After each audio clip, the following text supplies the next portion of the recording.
back nutrition. The pros have their tools, and with Betfair, so do you.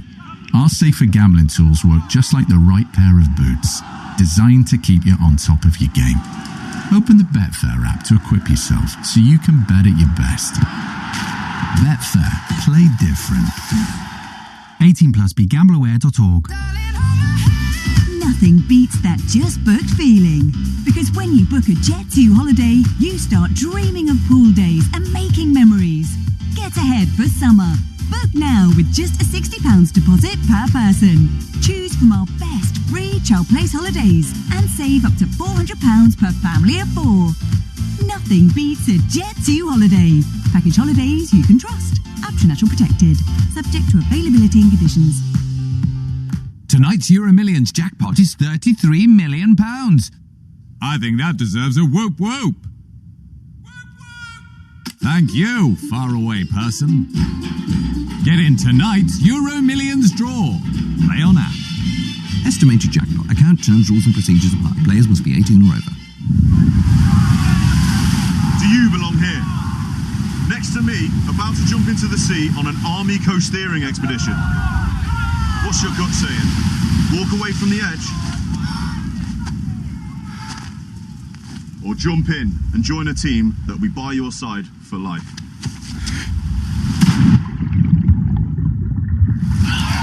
Still listening? You belong here. Army, recruiting now. Search Army jobs. Sport. It's in your DNA. That's why at SpreadX Sports, you get great offers and features to aid your sports betting, including £30 in free bets when you join and place a qualifying £10 fixed odds bet at minimum odds of 1 to 2. Visit spreadx.com/DNA for full terms and conditions. SpreadX Sports. It's in our DNA. 18 plus. Gambleaware.org. Qualifying bets cannot be cashed out early. Once settled, get 3 free £10 fixed odds bets on consecutive days. Free bet stakes not included in any winnings. Free bets must be claimed within 28 days. Talk Sport News. Good evening. With the latest news headlines, I'm Emma Smith. A 13-year-old boy has been arrested on suspicion of attempted murder after 2 schoolboys were stabbed. The victims, aged 12 and 13, were attacked at a school in Brent in North London at lunchtime. Detective Chief Superintendent Luke Williams is from the Met Police. At this very early stage, we're keeping an open mind as to any motivation behind this attack. However, due to the surrounding circumstances, the investigation is now being led by officers from Counterterrorism Policing London. A teenage boy who murdered a 12-year-old in a random attack in January last year has been detained for at least 13 years. He also attempted to drown an elderly woman days before killing Leo Ross in Birmingham. The court heard the defendant had serious mental health issues. Most people think the King should push Andrew to give evidence in the US after the latest allegations linked to the Epstein files.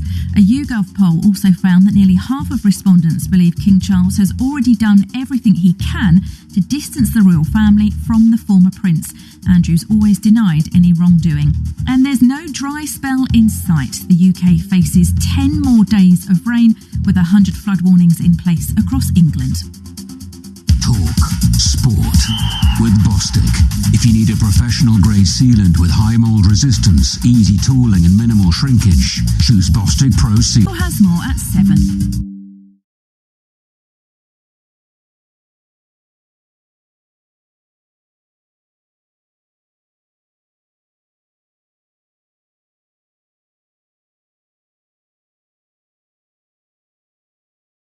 Since November, and there's a full debut for 18-year-old Manchester City loanee Divine Mukasa. Saints make just one alteration from the victory against Watford. Cameron Archer in for Ross Stewart up front. Flynn Downs was a doubt, but he's fit to start here at King Power Stadium.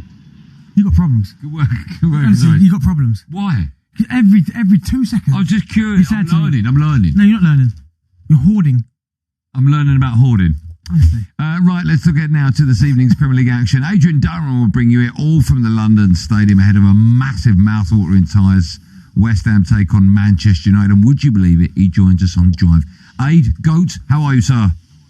Fantastic. Oh, I should have so introed you like that, shouldn't I? How are you, man? What a game this promises to be tonight, right? Yeah, they're both in form, playing some good stuff. I'll be intrigued by the team news when it comes out, but that's not until just gone 7 o'clock. So I'm going to be fascinated by that. So I just think it's great. I mean, Michael Carrick can't stop winning. It's his old club. There's so many little stories here. And West Ham, I watched them at Burnley on Saturday, and yeah, it was Burnley. Anybody can beat them. But they were really good, and Somerville is bang in form. However, Nuno did say yesterday that he's got 1 or 2 issues with players, didn't name those players, so that's why the team news is going to be fascinating. To be fair, Darren Fletcher didn't beat Burnley when he's at United, but we'll leave it there, Andy. Your mate. Quick one, Ado. He's horrible. Feel free to mention Arsenal whenever. Let me ask you then, because Man United, let's be honest, like since Michael Carrick's gone there, I mean, it's been night and day. They've been brilliant, right? Do you think they've been that good? Because I've been really impressed with them. I know they've leaked a lot of goals, but I think they've looked great.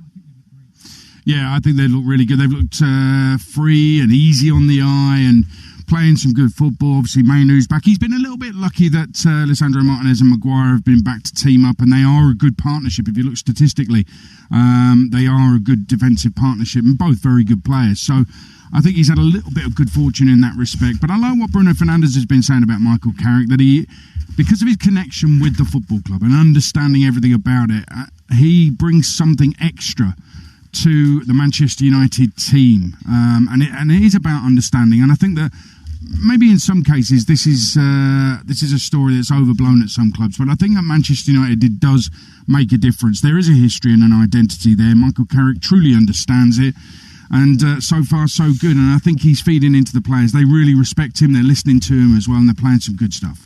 Hey, do you think it makes a difference if someone knows the club when they manage the club? There's a reason he's asking, eh?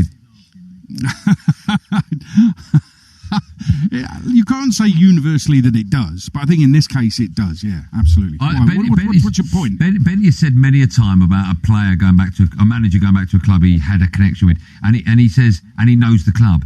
And I've always said factually that makes no difference. Like, for argument's sake, no manager of a Premier League winning side has ever been there previously. There's nothing. Jose. No. You know what I mean. The first time he was at Chelsea, there's nothing that links. In fact, you're more likely to not win anything if you know the club. I just don't see why Benty suggests that. Like, I know where the toilets are, and I know the name of the woman who makes a cup of tea, so that means we're going to be successful. It makes no difference that you know. Di Matteo? It wasn't him, was it? It was the players in the dressing room. See? Can't win. You can't shut that one down. I think there's. The reason Di Matteo won the Champions League wasn't because he knew the club. It was because he came in after horrific management before. All the big names were either being dropped or trying to be sold, and then he goes, and then you've got people like Frank Lampard and John Terry and all the senior players effectively with Di Matteo picking that team. I don't think it made a difference. I've just checked. Di Matteo was a player there, went back, won the Champions League there as a manager. So, yeah, Billy's right. I would say 90% don't. Look, in this situation with Michael Carrick, I don't know if he's going to go on and win the league with Manchester United, but right now, at this moment in time, when we didn't know which way their season was going to go, were they going to finish bottom half again, or were they going to go for Champions League places? I think in this situation, Michael Carrick has brought something about Manchester United to Manchester United, that identity of what the way they play, getting the ball out wide and, you know, just entertaining and going to the end, scoring late goals. Everything's ticked the box so far, so you can't deny it. And he does understand Man United. He was there so long, and if you look at it, he was there in the middle of the park in their most successful era, Manchester United. So I think he brings something special to it. But you've also got to be a good manager, tactician. You've got to be able to run coaching. You've got to be able to lean on the staff with you. And by all accounts, you know, Steve Holland is a big part of that. So let's not underestimate that as well. Let's talk about the home team tonight, West Ham, because they've managed to turn it around in the last 4 or 5 games. It wasn't that long ago West Ham fans were calling for the head of another manager, this time Nuno Espirito Santo. They're, of course, in the bottom 3, but a win tonight. And if Spurs lose against Newcastle, it's Spurs that are going to be pulled into that relegation scrap. Do you think that Spurs, in any all jokes aside, in any shape or form, could be playing football in the Championship next season or not? Oh yeah, I think you Spurs really could get relegated. Yeah, no, absolutely. It's one Premier League win in 10.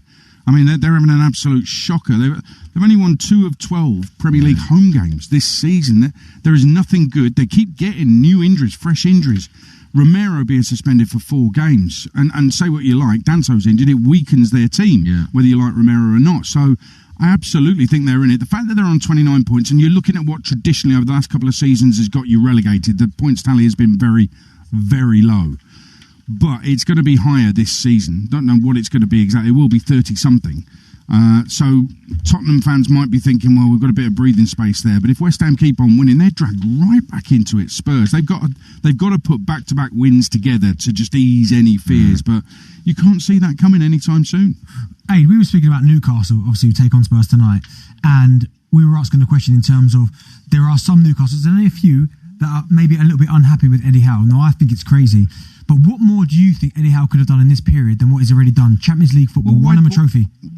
Why do you think?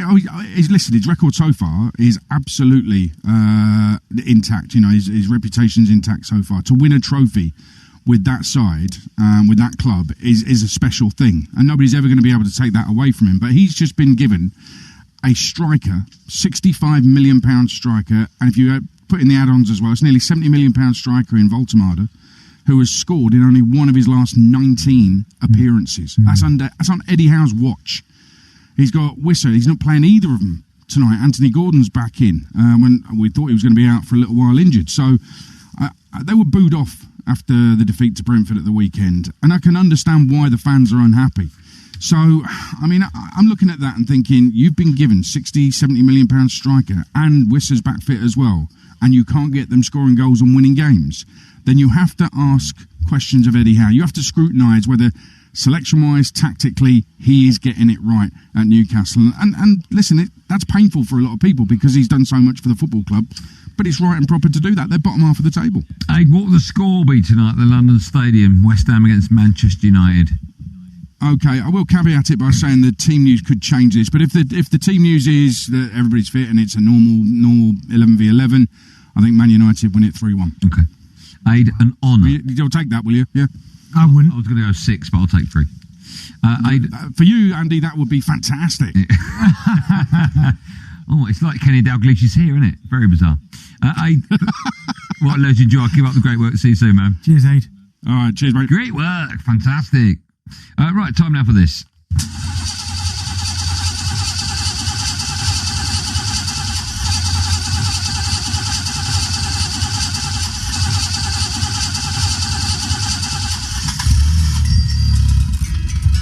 Clutching at scores on Champions League Drive.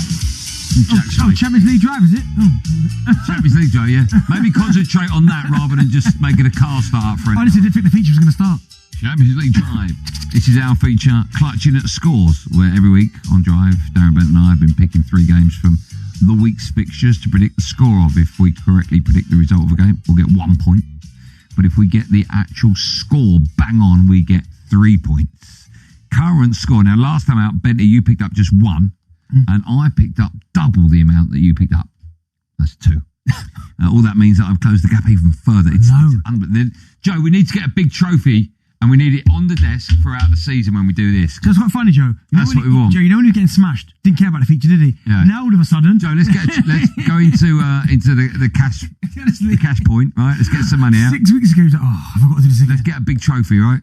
The score currently is Goldstein, that's me, 16. Darren Bent, ex-player, pundit, 17. Oh, so I'm winning. By a point. To be fair, TNT were getting slapped as well, weren't they? Yeah, well, no wonder they've stopped that on a Friday. Right, time to pick the 3 games. We'll go alternate. You want to go first? Yeah, so my first game is Chelsea Leeds. Chelsea, I picked that as well, yeah. Yeah, Chelsea, I just think Chelsea at home. I've gone for 3-1. Okay. Big derby, not derby, but rivalry, innit? Yeah. Goes back to the... It's not a derby, but a horrific rivalry. Back to the cup final? 70s, I think. Was it the cup final in the 70s? Yeah, the one that was Old Trafford. Was it? Is that the one? Yeah, I think so. I've gone 3-1 Chelsea. Do you want me to... I might as well talk about that one then as well, because I've gone Chelsea, also a comfortable home, but I've gone 4-1. Okay. I think there'll be goals in it. I'll go next? Yep. I've gone West Ham home to Man United. Right? Yep. I've gone... I think Aids just said it, actually. I've gone 3-1 Man United. Okay, nice. My second game, I've gone Brentford versus Arsenal. Oh, now, I would have stayed well clear of that one. No, and I've got 2-0. Mate, I've got 2-0 Arsenal. I think you're mad. No, do you know what? I looked at that result and I thought, I didn't really want to bet on Arsenal, but I thought, I've got to back my team. So I've gone. Why have you done that? 2-0 Arsenal. That's mate, that is a tough place to go. Of course it is. Incredibly tough. You don't think Brentford will score? I'd hope not. I know you hope not. Well, I've got 2-0. All right. My last, go on, you go for the last one. What's your second one? Oh, Man United. Chelsea Leeds, West Ham. This is another hard one I've gone. Go on. Sunderland, Liverpool. That's exactly what I've done. But I've gone 2-1 Liverpool. I've gone 2-1 Sunderland. Yeah. I think if it was at Anfield, I'd agree with you. Sunderland at home are amazing. I know they are, but I just think at some point, law of averages tells you that at home they're going to lose at some point. Yeah. But, I mean, listen, it's a great fixture, by the way, beach ball. But I'm going to go 2-1. Oh, yeah, of course, the beach ball. We need to do something on that, Joe, tomorrow. Yeah, 2-1, go 2-1. So just to go through them, I've gone West Ham, Man United, 1-3. Chelsea Leeds, 4-1. And Sunderland, Liverpool, 2-1. I've got Chelsea Leeds, 3-1 to Chelsea. Brentford versus Arsenal, 2-0 Arsenal. Sunderland versus Liverpool, 2-1 Liverpool. There you go.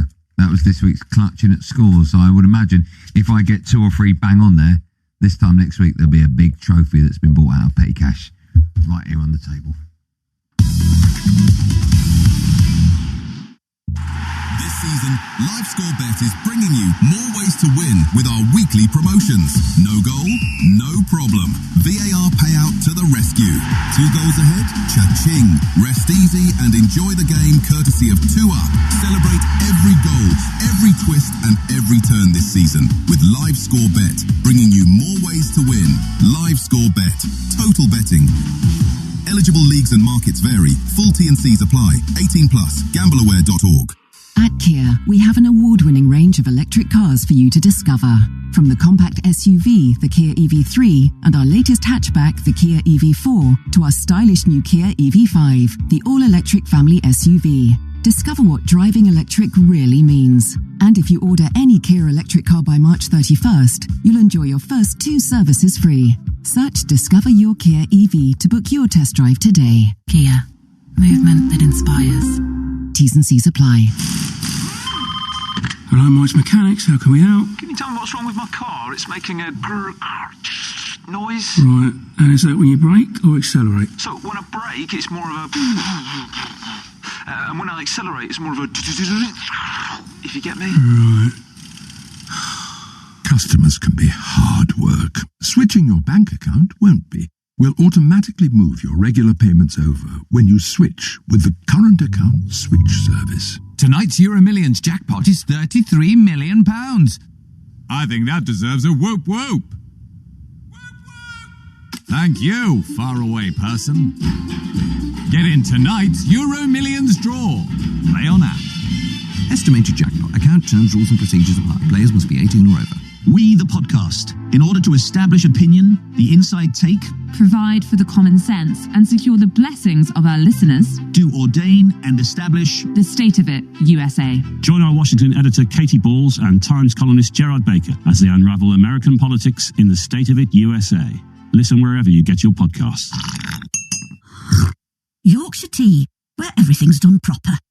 Yorkshire Tea, brew strength made at your own discretion. Boiled water not included. Or mugs. Milk in second, always. For exceptions visit, no chance. Not ever, ever. Best stirred clockwise, except on Tuesdays. Can accept no responsibility for squeezed tea bags left on countertop. Refer to box for details. Best stirred with a spoon, not your finger. May be enjoyed outside Yorkshire. Sheep on front of box not included. Nor is small cottage, nor is Sky. We don't know what the cricket score was. For best results, drink. May contain hot liquid.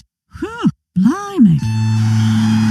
He's having a blinder. He's clipped the post. He's looking formidable. Then... Substitution. His game might be over, but yours isn't. With Betfair's Safe Sub, your bet simply rolls onto the player coming on. Playing a different league with Betfair. Valid on selected leagues and markets only. Applies to singles, multiples and bet builder bets on qualified player outcome selections. Does not apply to odds boost. T's and C's and exclusions apply. 18+. Gambleaware.org. Talk sport travel with Subway. Transfer your lunch into a different league with your sub on a spud. Everything we put on your sub on a spud. Result. Later this evening around Stamford Bridge, ahead of the Chelsea-Leeds United game that's underway at 7:30. Same again for Spurs v Newcastle United playing at 7:30. Also delays at King Power Stadium for the Leicester City-Southampton game at 7:45. There's also West Ham v Manchester United at 8:15. The M5 in Gloucestershire is blocked both ways, junctions 11A to 12 because of a police incident, and still a big delay for the M5 South in Somerset, repair work from junction 24. I'm Simon James.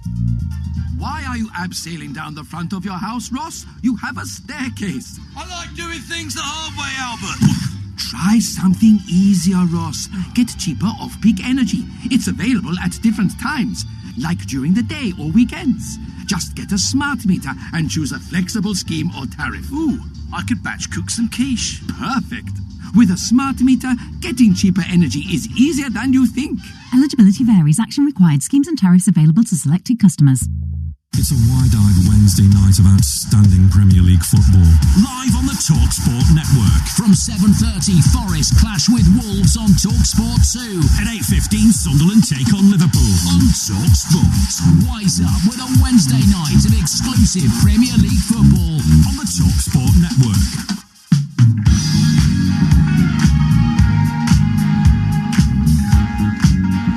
Driving TalkSport, me and Goldstein Benty, of course, alongside me.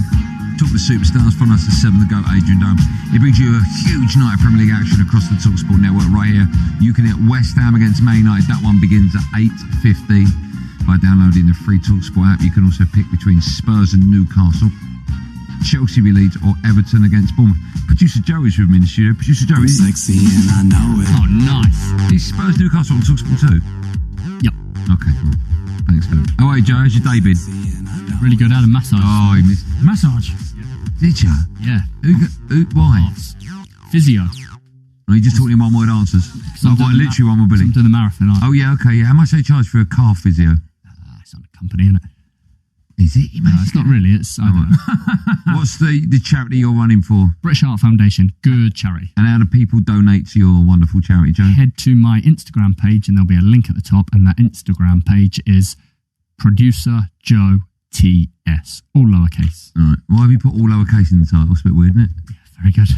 Should we do the end of the show quiz? Yep, cheers. Yeah, let's do it. Ba-da-ba-ba-bam. Time for the end of the show quiz. Producer Joe's come in. He's got his phone out. He's looking happy. What are we doing today? Please say guest intro. Nope. No, we're not. List? Yeah, we're doing a list. It's very lazy of you. No, that We'll do something different tomorrow. Okay. All right. What, when someone's back doing that? Yeah. You're not here tomorrow? No. Right, that's why we're doing it then, yeah? Yeah. There are 10 Premier League games live on the free TalkSport app this midweek. But this weekend, there's loads of FA Cup games as well. Right. That's good, that. Live TalkSport. Right, just get on with it. So I'm looking for the last 10 FA Cup winning teams. So and they might have won it 6 times in that. Okay. Oh, so Man United. Oh, so Man United. City? Nice and slow. Man City. I'll tell you what, I'm going to start with the curveball. Wigan. Correct. Brilliant. Hey, Arsenal. Correct. Man United. Correct. Chelsea. 4. Liverpool. 5. Man City. Hey. Man City. Hey. 6. I've said Man City. Hey. Yeah, you said it. Leicester City. Yeah, that's something. Yeah. Correct. So this is what you do. Okay. I don't know where we're going back to now. No, we're cool. Come on, we're fine. Here we go. We've got plenty of time. Yeah, I know. I mean, The easy ones. well, because we can't rename them.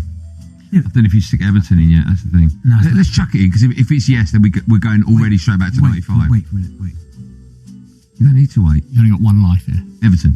No, we haven't. We've got 3 lives, Joe. And we've got loads of time. Everton? Yeah. Right, now you're going back to 95. Coventry. Incorrect.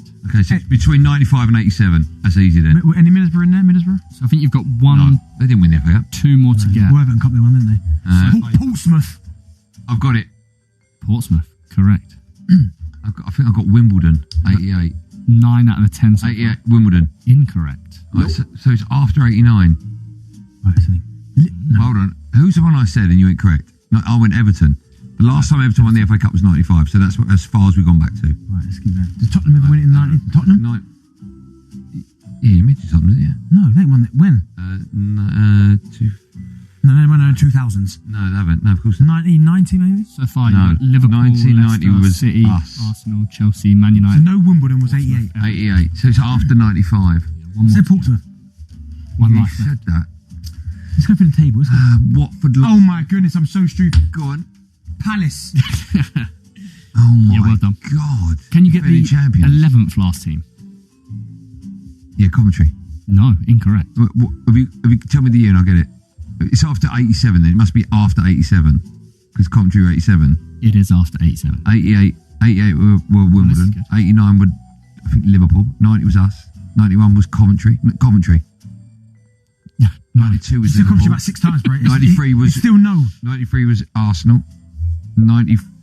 We did a double that year. Yeah, League Cup. 94 was Man United. 95 was Everton. 96 was Man United. You must have missed one. Chelsea was after that. Well, maybe I didn't hear you. They beat Villa. Go for them all again. Arsenal. 88 was Wimbledon. I'm sure 89 was Liverpool beating Sunderland. 90 was us, Man United. 91 was Coventry. I'm going to find Tottenham. Oh yeah, beating Nottingham Forest. Say Coventry again. Coventry was 87, I don't know. What about 1978? 12th. That was Ipswich. Yes, get in there. Go on, the town. You finished? Did you get any right in there? What? We say? Get any right in there? Yeah, I got all of them right. You got Wigan. You got Coventry. Well, I can name all the cup final winners. Yeah. Who won it in 2000? Spurs take on Newcastle's live on TalkSport 2. Man United, of course, stay with TalkSport. That one kicks off at 8:15. Live commentary of that. Excuse me, you've got Chelsea against Leeds and Everton against Bournemouth. All on the TalkSport network. Stay where you are. The boys on the Sports Bar at 10 will be taking your calls. Have a great evening. Be safe, everyone. Be safe. There must be some kind of way out of here. Nobody knows Vegas like BetMGM, and we know just how loud it can get. So sometimes it's important to turn it down or take a break. Because a little pause keeps the fun in play. To find out more about BetMGM's safer gambling tools and how we can support you to keep your play safe, visit the safer gambling area of our app or website. BetMGM. 18 plus, please gamble responsibly. Hey Sainsbury's, any way you can save me a few quid on my weekly shop? Well, Jane, try Your Nectar prices. Every week in Your Nectar app, you can unlock up to 10 personalised discounts on things you love at Sainsbury's. A Janesbury's, if you will. Sounds like my kind of place. Get personalised discounts with Your Nectar prices. That's good food for all of us. Sainsbury's. 18 plus, Nectar app required. Unlock up to 10 Your Nectar prices weekly. Available in supermarkets, online and in locals with Smart Shop. T&Cs apply. The Philly cheese stack is back at McDonald's and it's still intensely cheesy. Imagine the cheesiest thing ever. They'll cover it in cheese. Add 2 beef patties, cheddar cheese sauce, crispy onions, and even more cheese. The Philly cheese stack. Did we mention it's cheesy? Available until the 16th of March 2026 from 11 a.m. Fees apply to delivery orders. Price and participation may vary, subject to availability. It's the last chance to get yourself a ticket for Wednesday's Lotto draw. It could be you.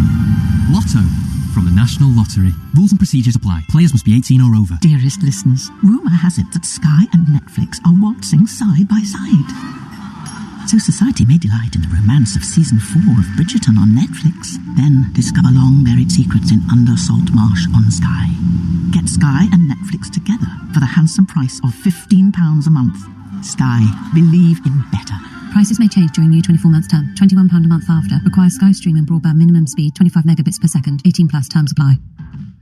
With a Travis Perkins trade account, you open the door to big trade deals every single month, right through February. Get 18mm structural OSB 3 for only £16.75 per sheet. Join the club and get this and other big trade deals through February with your trade account. Travis Perkins, doing what matters for the trade. All prices exclude VAT at 20%. So I'll now hand you over to my best man, Eddie. Wow. Second time's a charm, eh, Billy boy? Oh, God. Substitution, courtesy of Paddy Power. Embarrassing Eddie makes way for sensible Samuel. God, that was close. You might not always pick the right starter, but your sub can still deliver. Because with Paddy's Super Sub, your bet rolls over to the player coming on. Paddy Power. Valid on selected leagues and markets only. Pre-match and in-play bets on qualifying player outcome selections only. T's and C's and exclusions apply. 18 plus, gambleaware.org. On 1089 and 1053 medium wave, on your mobile and on your smart speaker. Talk Sport. Talk Sport. Good evening with your 7 o'clock sports headlines. I'm Will Hobbs. Toxic is how Eni Aluko has described the broadcasting landscape in the UK. I'm a fighter, I'm a resilient person, and I go, no, I've got, I want to say my opinion. But it's I don't feel welcome. And so that was my point earlier, that I don't really have a skin in the game anymore. I'm not trying to get people out the way so I can get in. Our very own Simon Jordan agreed with her that women's football should be led by women, but told her face to face she's lucky and entitled. The sheer weight of the entitlement that you seem to believe that you have would resink the Titanic. I think you've been quite fortuitous. I think because of initiatives like DEI, they've allowed people to be put into positions in the men's game I don't think they've merited. And now that sort of seeds an attitude that you become a stalwart in the women's game. You can watch the whole interview at talksport.com or on the YouTube channel. On to tonight's action. Thomas Frank has defended his use of the word desperate, saying it's the feeling around Tottenham right now. Spurs host Newcastle, knowing defeat coupled with a West Ham win over United would see them drop to 3 points above the relegation zone. Coverage of Spurs versus Newcastle is on TalkSport 2. West Ham versus Man United is our live and exclusive commentary on TalkSport. And Maro Itoje will captain England at Murrayfield at the weekend, replacing Alex Coles in the second row. Stand-in captain Jamie George drops to the bench, with Luke Cowan-Dickey taking the number 2 jersey. There's plenty more as ever on TalkSport.com. TalkSport News. A teenage boy has been detained for 13 years for killing a 12-year-old in Birmingham, and 2 boys have been stabbed at a school in Brent in North London. More news after the live football. TalkSport weather with QuickFit. Come rain or shine, we've got your electric car covered with 400 EV ready centres, so you can drive away happy every time. Outbreaks of rain this evening continuing, heaviest in eastern Scotland, windy in the northeast and southwestern parts. Kick off on DAB, on your mobile, on your smart speaker. Kick off live. Talk Sport. There's no other word for football. Pump it up and stick it in your ear. Award-winning live football commentary from the world's biggest league. Pass, shoot, score. Kick off live. Talk Sport. Just at the perfect moment, we have a full round of midweek Premier League games, and they're all live and exclusive across the TalkSport network. Tonight's show comes from West Ham, who've won 3 of the last 4 in their bid to escape the drop, and they take on Manchester United, who have won their last 4. This is live on TalkSport. On TalkSport 2, Spurs are desperate for a win, according to their own manager. They take on out-of-form Newcastle. On Talk Radio, Chelsea keep winning. They take on Leeds, who beat them in December. On the TalkSport app, if Everton beat Bournemouth, they go above Liverpool. One of the biggest nights of the season, so you'll need the world's biggest sports radio station, and this is Talk Sports. The Premier League, and nothing is over until it's over. Comes back to Matheus Fernandes, who unleashes a rocket into the near corner. For Nuno and West Ham, relegation survivor looks a little closer towards Dallows, cross into the boxes out towards Šeško, and then Bruno Fernandes is there to stab it home at the Stretford end. Manchester United win 4 in a row in the Premier League for the first time in 2 years. Tottenham are on their worst run of the season, and that takes some doing. And of course, when you haven't won enough, you need to be desperate, because if you're not desperate, you don't understand the situation you're in terms of, you don't win enough, you need to turn it and win enough football games. I'd never put myself before the club if I didn't think I was the correct man to take the team forward and I could give the players what they need. Wolves 1 at Chelsea 3, that Cole Palmer first half hat-trick separating these two sides in the main. This is a big win after Manchester United winning, because they don't want to be fighting just for 5th. They need to make sure that 4th or maybe even 3rd is a possibility. Gruev, who does curve one in, and Calvert-Lewin throws himself at it and chests the cross into the bottom right-hand corner, the wrong foot Ortega. Good low ball into the near post, and Barry is there, stealing a march on his central defender to poke home. Troopy inside the penalty area, left-footed shot into the far corner.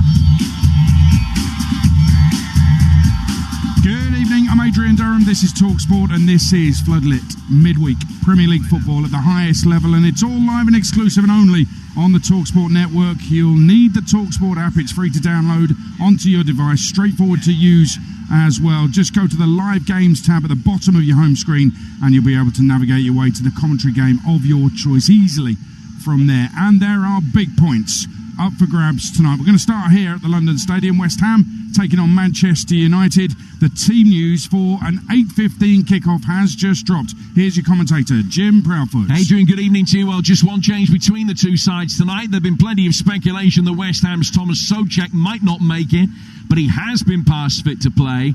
Freddie Potts comes in for Callum Wilson as the Hammers put an extra body in midfield. And that means that Manchester United are unchanged from the side that beat Spurs at the weekend as they look for a 5th straight win for the first time since 2023. So West Ham lining up with Hermansen in goal, Wan-Bissaka, Mavropanos, Disasi and Diouf, Fernandes, Souček and Potts, Bowen, Castellanos and Somerville, For United, it's Lomans in goal. Dalot playing the 300th game of his career at right back. Maguire alongside Martinez. Shaw at left back, continuing his record as a Premier League ever present.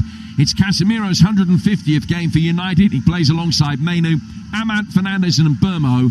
And then Cunha up front. Tonight's referee, Simon Hooper, who officiated United's last defeat when he sent off Shea Lacey against Brighton in the Cup. And as you say, kickoff is at 8:15. Jim, thanks very much. Let's bring in the co-commentator tonight, the former England captain, former West Ham coach, Stuart Pearce. You okay, Stuart?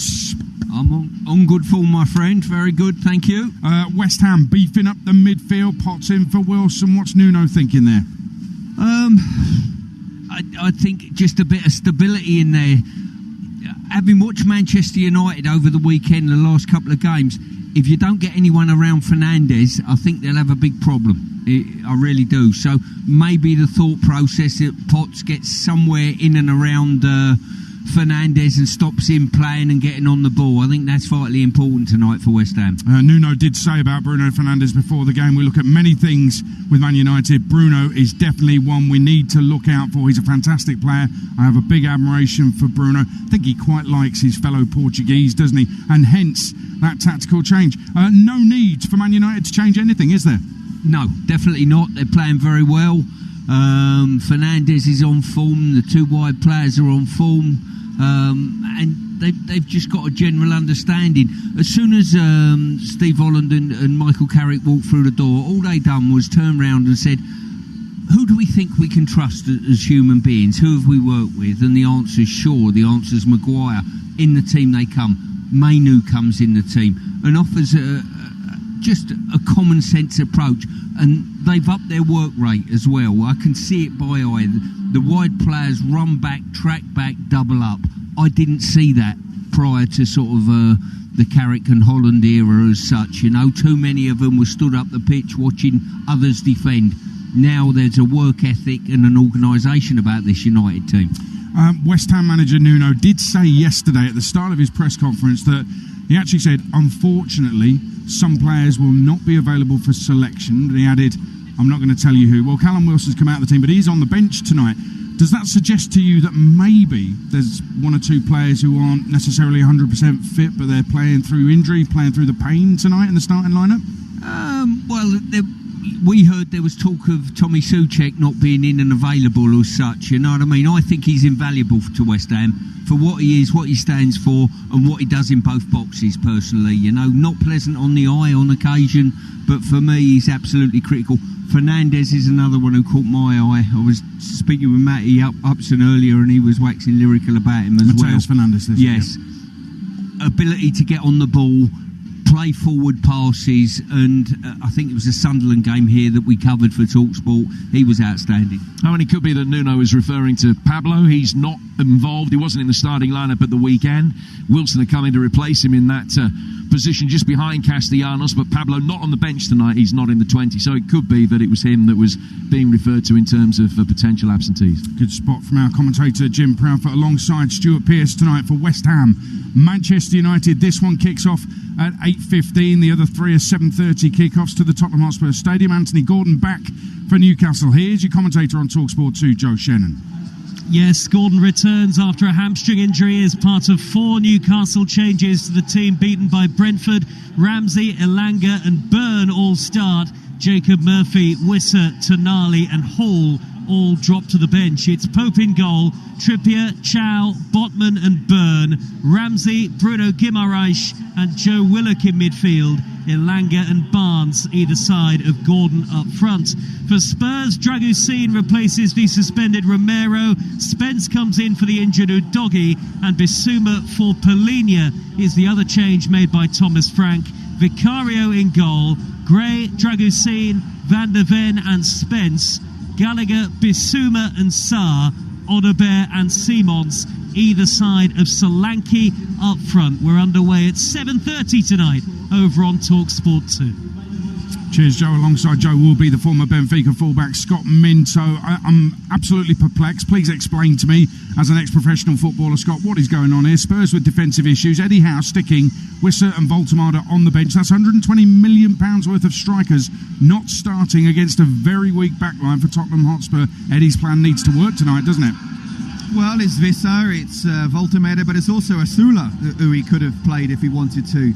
Look, I think quite clearly he wants pace, and you know, I'm sure you and others probably won't want to hear it, but this is a Newcastle side that is not used to playing Champions League as well as Premier League. Obviously, they did it a couple of seasons ago, and they found it difficult there. It's not easy, at all, and they've got so many games in such a short space of time. I think he's probably looked at the physicality of where they are right now. Anthony Gordon, we know, can very much press from the front.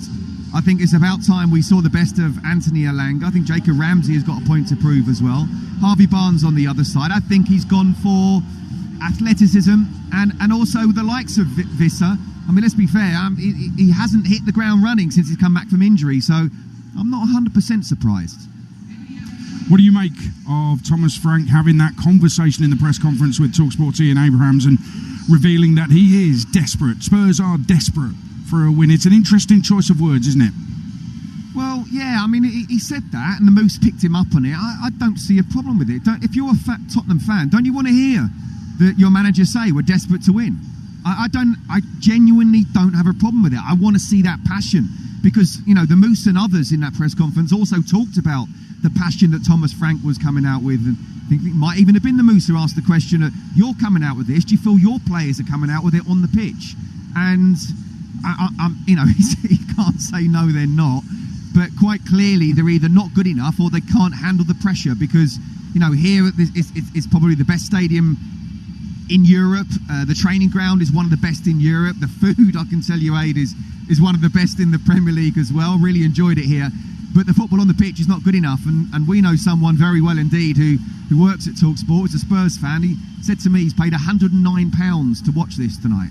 That's a lot of money, and you know, he wants to see quality, good football, and he's not seeing that. And it's down to Thomas Frank to try and get the best out of the players. But, you know, how many managers are Spurs going to chew up and spit out?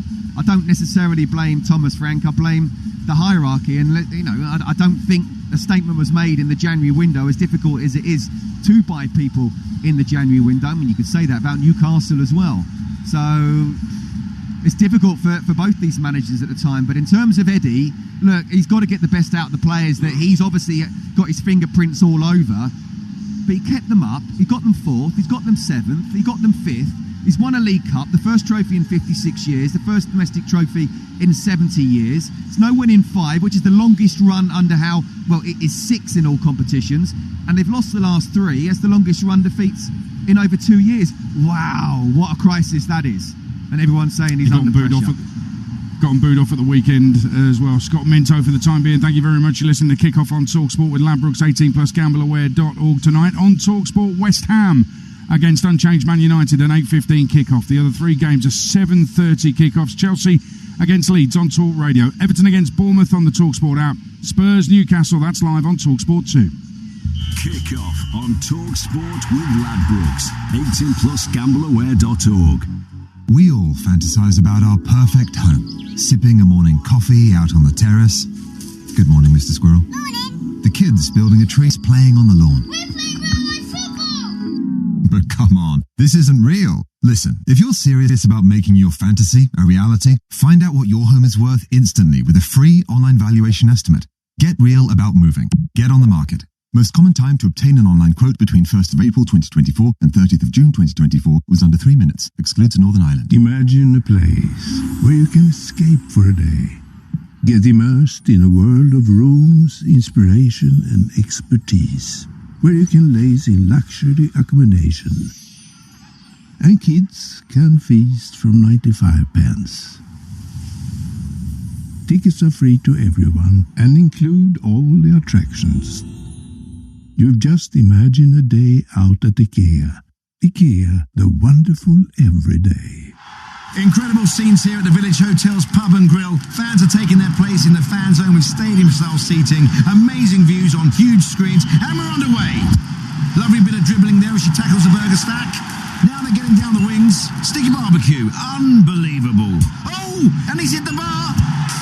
And it's there. His favourite ice cold beer. What a result. Catch every game live in the pub and grill at Village. Get in. Find out more at villagehotels.com. It's another day at Screwfix, and Sir Mo Farah is still getting to grips with things. So, Mo, with Sprint Delivery, we get the order to them in as little as 20 minutes. Mo? Mo? Done. He was on the 18th floor. Nice work. But, you know we use delivery riders, right? Oh, now you tell me. Sprint it in as little as 20 minutes. Screwfix. No stopping you. Conditions and geographical restrictions apply. Oh, he's really opened up the Sun newspaper there, Jim. No question, Clive. Straight in the middle and right into the free pull-out goals. Goals, yes. The ultimate football coverage with the best expert writers. In-depth tactical analysis. Unrivaled coverage from every league and all the latest football action. Think you've said it all there, Clive. Sorry, Jim.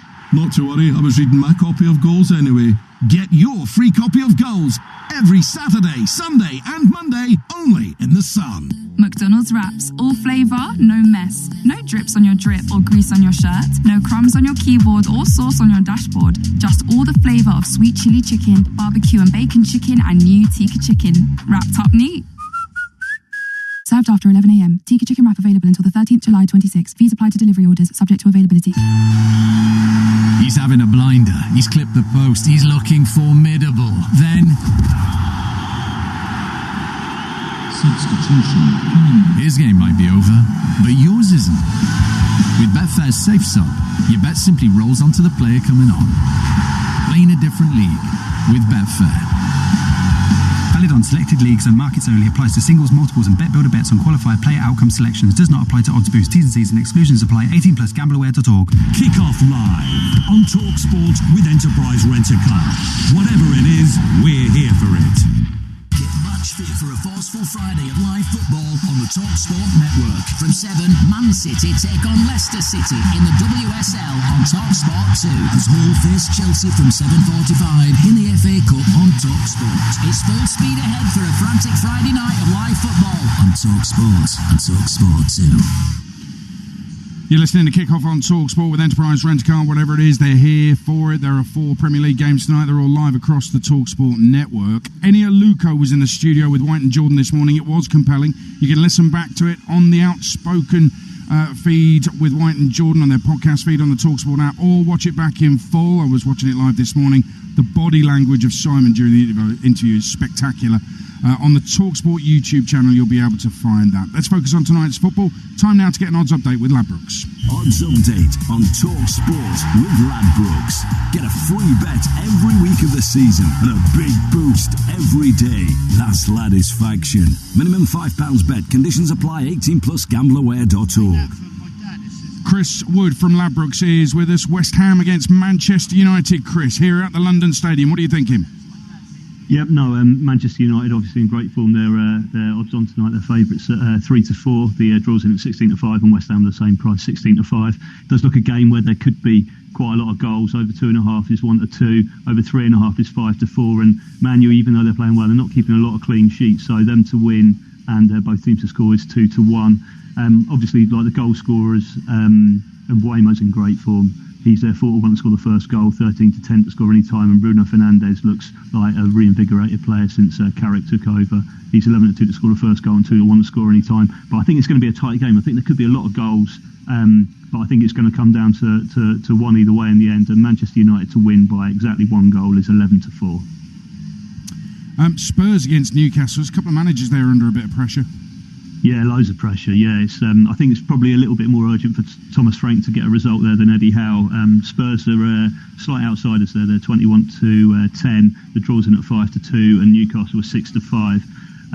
Looks like Spurs are trying to match Newcastle's 4-3-3, and I think that's going to mean that goals are a bit of a premium there. You can back under 2.5 odds against, which I was quite surprised about. 6 to 5 there, under 2.5 goals. Wilson Odobert starting tonight as well. He's not scored any goals this season, but he is starting to sort of get a bit closer. He looks quite dangerous. He's 12 to 1 to get the first goal.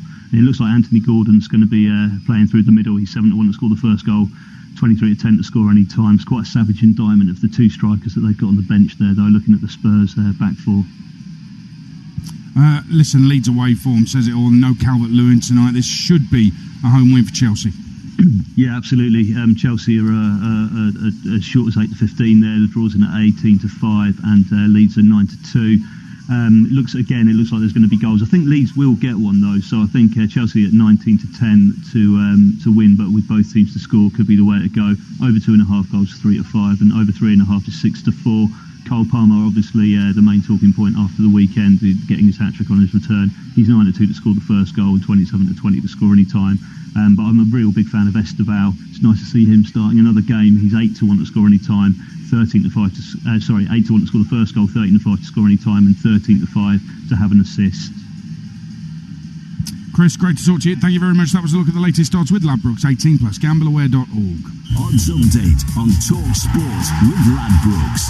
Get a free bet every week of the season and a big boost every day. That's Ladisfaction. Minimum £5 bet. Conditions apply. 18+, gambleaware.org.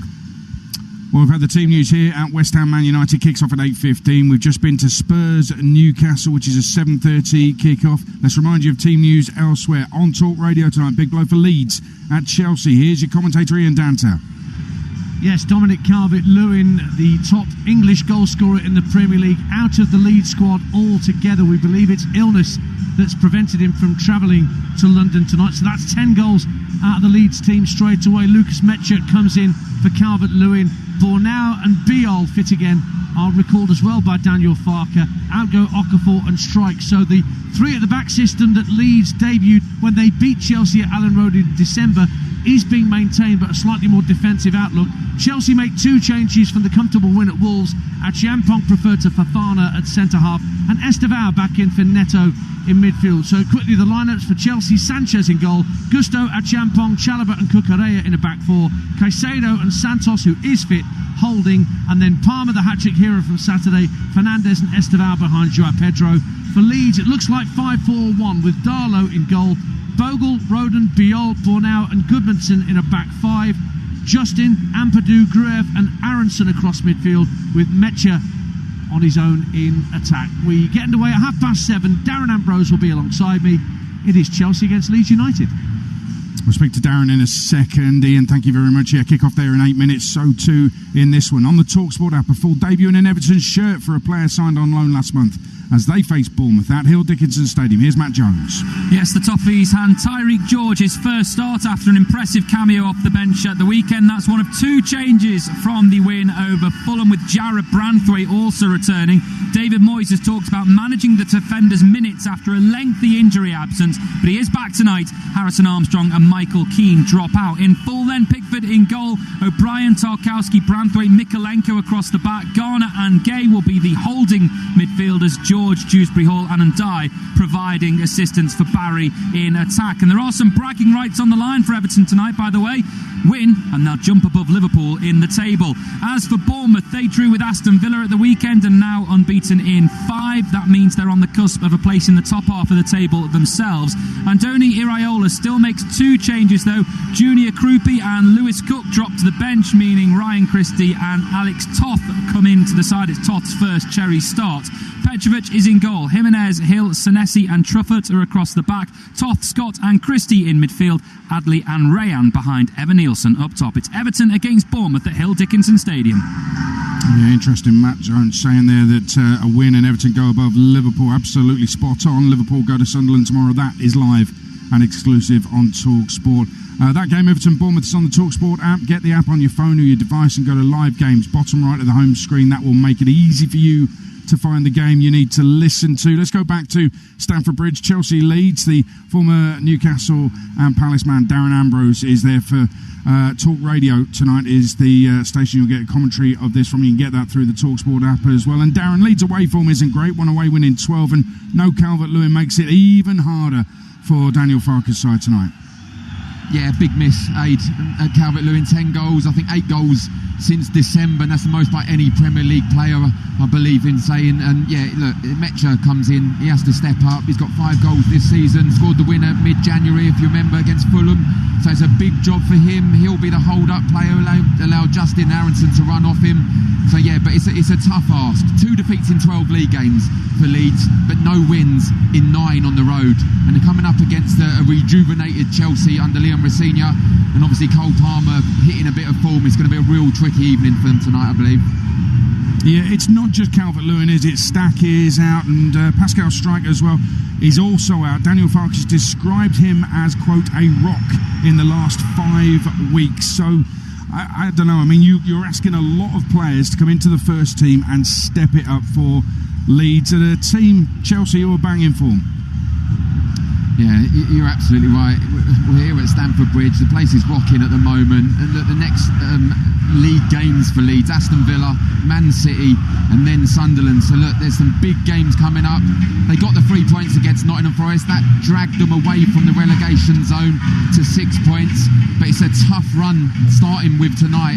As I said, Chelsea could leapfrog Manchester United depending on a result into the top 4.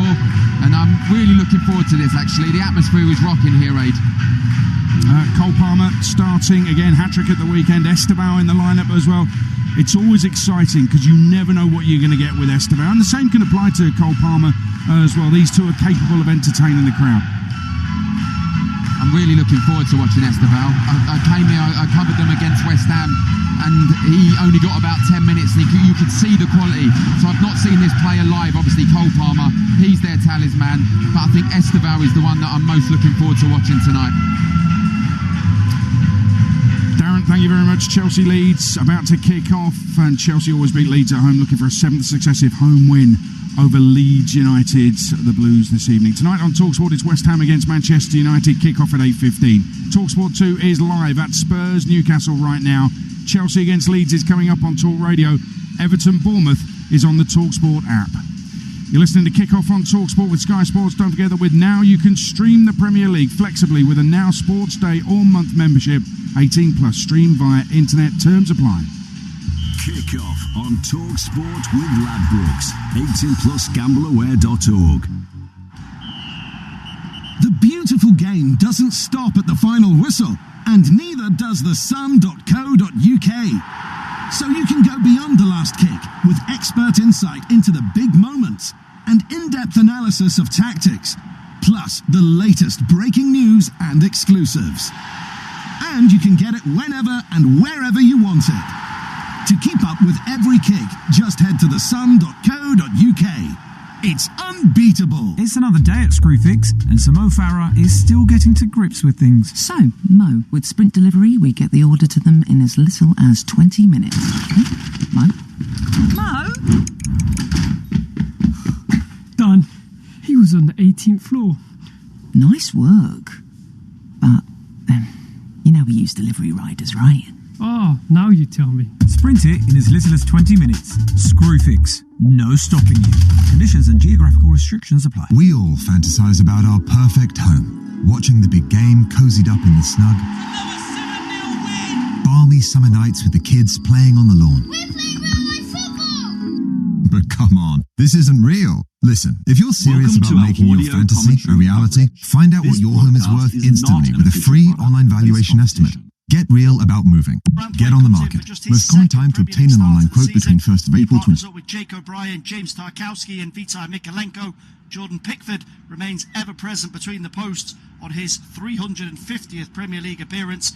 Idrissa Gana-Gueye and James Garner anchor the midfield, but there's a change in that front four. Kiernan Dewsbury-Hall, Iliman Ndiaye and Tierno Barry remain in place, but it's a first Premier League start for loan signing Tyreek George. He came off the bench at Fulham over the weekend, and he comes in to replace 19-year-old Harrison Armstrong in a tweak up top for David Moyes. Iraola confirmed that it would be impossible to name the same starting lineup that drew 1-1 at home to Aston Villa at the weekend, but he was only telling half a story there. He makes just 2 changes, both of those coming in midfield. Ryan Christie comes back into the starting lineup, and there's a first Premier League start for January signing Alex Toth as he looks to anchor things alongside the Scotland international. Jordi Petrovic remains in goal. It's an unchanged back line of Alex Jimenez, James Hill, Marcus Senesi and Adrian Truffert. Alex Scott joins Christian Toth in midfield, and it's El Junior Krupi, Ivan Nielsen and Ryan up top. So plenty to play for here tonight at the start of match week 26 in the 2025-26 Premier League season. And David Moyes with a real rousing message after that win at Fulham over the weekend. There's been so much talk around Everton in recent seasons over fighting against relegation, but they've got a real chance to do something in the weeks and months to come here. David Moyes, part one, of course, back in the early 2000s, was the heyday for Everton as a Premier League side. He was in charge for their best ever finish when they landed 4th back in 2005, and he secured qualification 4 times in his first stint in charge. And that is firmly the objective between now and the end of the campaign. Iraola's future at Bournemouth is certainly up for speculation into the final few months, and he's a very ambitious manager. He's been open about his plans for the future. Whether or not they involve Bournemouth or not, all will be revealed before the end of June this summer. And it will be Bournemouth going from left to right to get us underway here tonight in their traditional home strip of black and red stripes, and it's royal blue and white for Everton as we get the ball rolling here. And the rain, I have to tell you, is absolutely bucketing down. It's been a feature of quite a few Premier League games in the last few days, but it is particularly rain-sodden here on Merseyside tonight. There's a throw-in for Everton immediately here, just pushed over the halfway line down the near left-hand side. Vitai Mikalenko will come forward to take.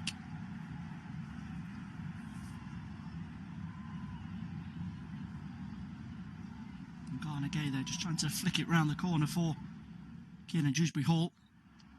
Just about manages to shepherd it backwards for James Garner. Now Jake O'Brien. O'Brien has shuffled across to right back tonight. He's been switched between positions so far this season, but Jared Branthwaite back in the starting lineup alongside James Tarkowski. Michael Keane dropping to the bench as a result of that. Armstrong is also amongst the substitutes after coming in for the last few games.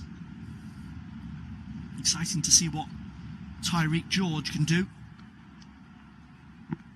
Everton agreeing a late loan deal with Chelsea to bring him here, and they do have an option to make that deal a permanent one if he impresses sufficiently between now and the end of the campaign. Barry there just trying to work a shooting angle outside the Bournemouth box, just not quite able to lay it off in the direction of Tyreek George. Bournemouth will get themselves a throw-in over on that far left-hand side. Quickly taken for the Cherries. Chance for them to try and make some ground. Rolled infield by Truffert, laid off towards Ivan Nielsen, who zips that one low, straight into the gloves of Jordan Pickford.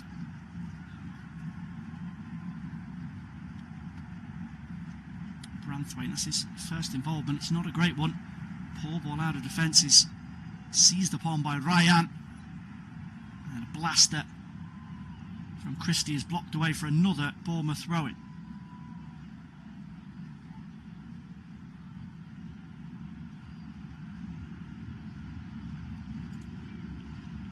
And they're going to leave this to the specialist, I think, as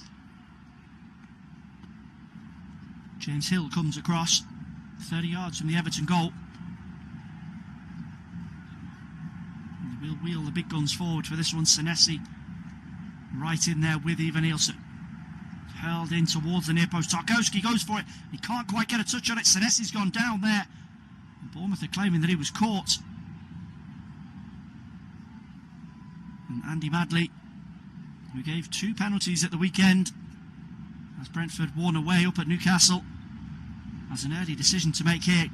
Certainly, from my perspective, doesn't look as if there's enough contact there. Both players stepping across, but the clearance has spun behind for a Bournemouth corner at least. And the Appeals relatively half-hearted there. Senesi helped back to his feet by his teammates.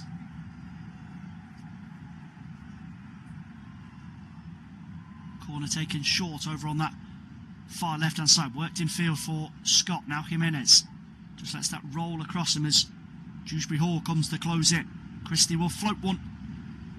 James Garner there, back on duty. Just allows it to bounce behind for a goal kick for Jordan Pickford.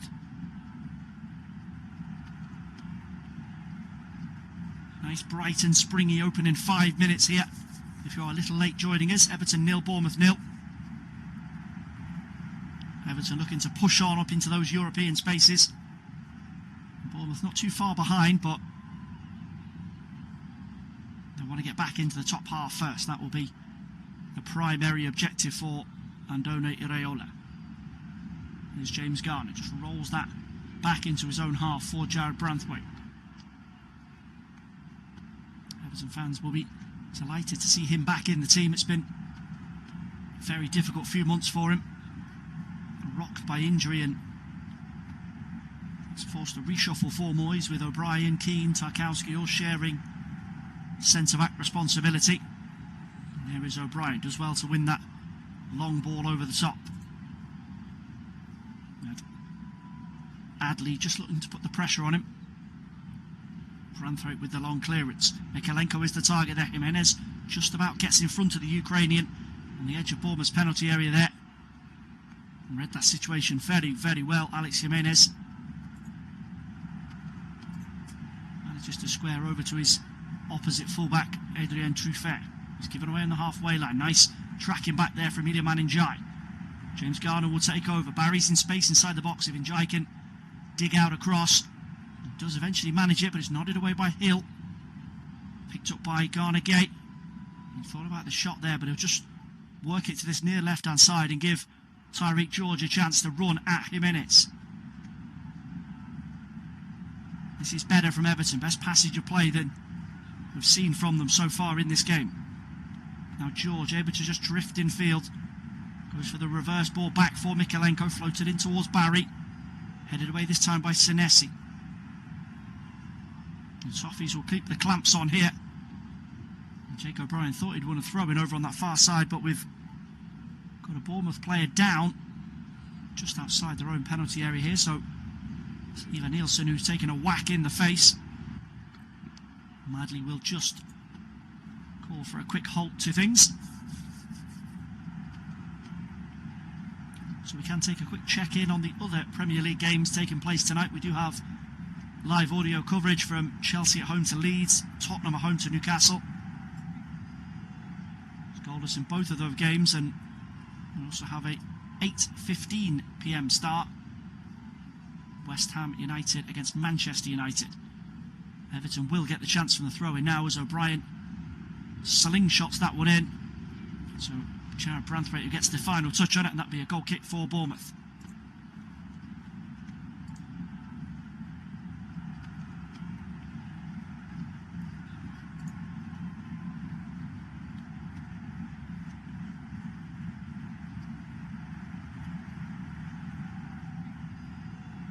If Everton are able to get 3 points tonight, it'll be the first time they've achieved a Premier League double over Bournemouth.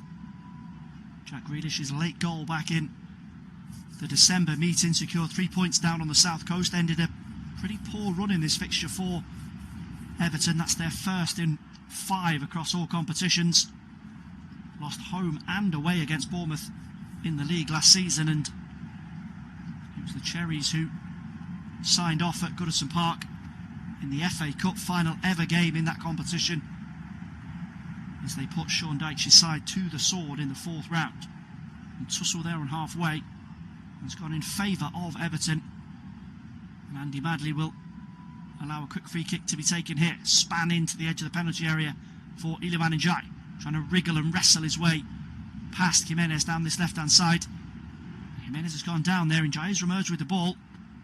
It's smashed behind for an Everton corner this time. Bournemouth players appealing that Ndiaye unfairly barged Jimenez over. Madley disagrees, and that Decision stands as a corner for Everton, their first of the game. Quick thinking that from Kieran Dewsbury Hall. And Jai alive to the situation, switched over to this left-hand side. Manages to get the better of Jimenez, and as Bournemouth were a bit slow to react, they had to concede a corner. Tarkowski, Branthwaite and O'Brien will all stay forward for this one. Jimenez is back on his feet now, as is Ivan Nielsen. James Garner to take down this near left-hand side. What can he deliver for Everton? Swung in towards the far post, and Petrovic gets a punch on it, helped back in by Garner-Gay, and just flicked round the post by Iliman Ndiaye. The offside flag eventually flashing up against the Senegal international.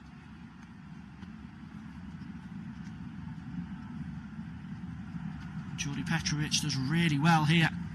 Comes across two Everton players, Barry and Ndiaye. And then as that's just lofted back in by Garner-Gay. Ndiaye trying to get a cheeky little flick on that one. It just spins past the upright and allows Bournemouth a chance to reset. Pretty end-to-end first 10. No real major involvements for either goalkeeper. Pickford, pretty routine save.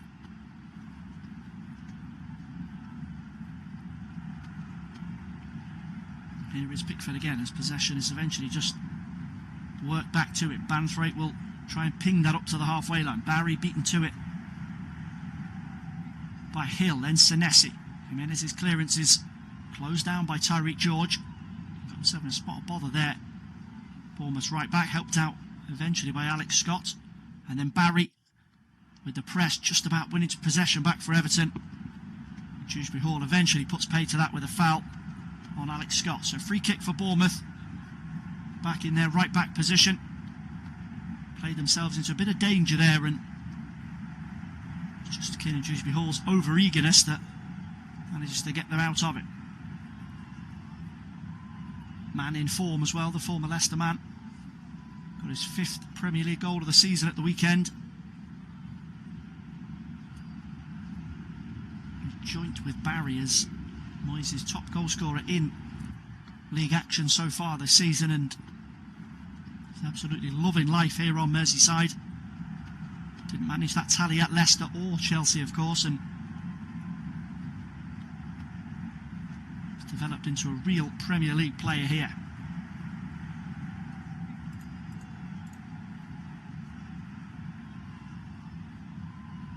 Eventually we'll get throw-in taken here for Bournemouth. Jimenez tosses that back towards his own penalty. Hill with the long ball up towards Ivan Nielsen.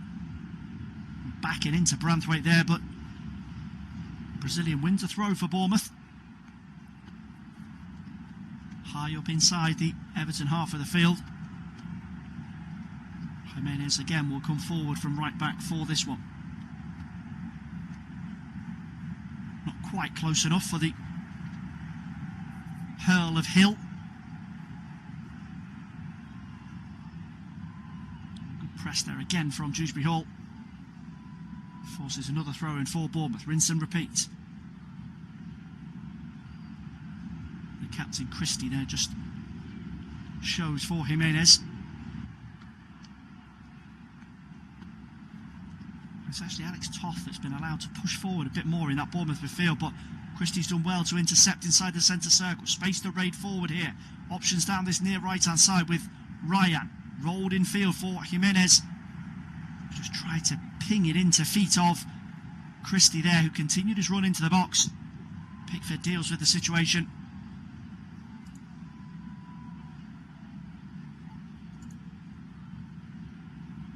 Again, Barry doubled up on the halfway line. Can't get a clean contact for Everton. He will press it all the way back for Jordi Petrovic though. And then Ndiaye battling away with Adrien Truffert. O'Brien will see that back for Tarkowski just inside the Everton half. Jared Branthwaite takes over. And very little to pick between these two teams coming into this game. Both unbeaten in the last 5 in the Premier League. Everton with wins on the road at Villa and Fulham. But they've not won a home game despite the shiny new stadium. They've not won a home game in the last 4 in the top flight. Bournemouth have picked up 4 points in their last 2. Beat Wolves and then tidy little derby draw with Brighton, so small margins. Everton, as you mentioned, in 8th, Bournemouth in 11th. There's only 3 points between them, so Bournemouth certainly still in that Europa League, Conference League conversation if they can put some consistency together. Here's Christie, pinged over to that far left-hand side. Truffert will just about keep it in play. And he'll try and fling across into the box. Mikalenko gets the contact there, but it'll be picked up on the touchline here by Jimenez. Pushed past the Everton 18-yard line, gets away from Tyreek George. Mikalenko gets himself in between man and ball. He wins a throw in there after initially not doing great from the ball that was pinged across by Adrien Truffert.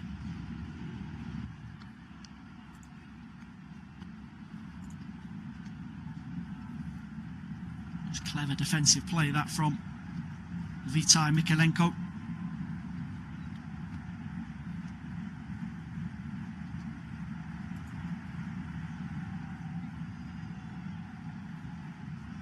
Pickford will go long from the restart. So Brian pushed forward there, but he can't win the header for Everton. It'll eventually work its way into the centre circle for Scott. First time over the top for Ivan Nielsen to track into that left corner. O'Brien goes with him. Eventually skids out of play. And the rain is not going to help those types of passes for either team tonight.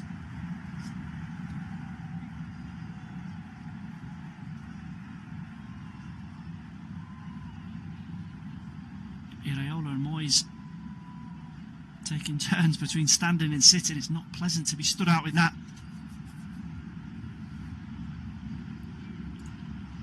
Still goalless. Quarter of an hour gone across the board. Chelsea 0, Leeds 0, Tottenham 0, Newcastle 0. O'Brien with the throw-in.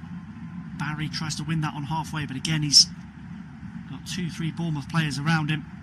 And eventually Tarkowski goes all the way back for Jordan Pickford, and just Garner Gay picks it up here. A firm pass out for Mikalenko. Tyreek George not able to gather that in. A loose first touch from the young man. Concedes a throw in for Bournemouth.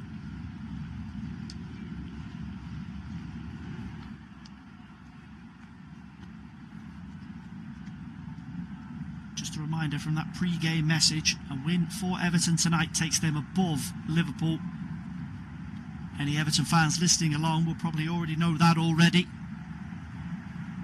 And any Liverpool fans who are joining us, probably not too appreciative. They will have a chance to address that record at Sunderland tomorrow. Defeat, of course, at the weekend to Manchester City is another blow for Arne Slot.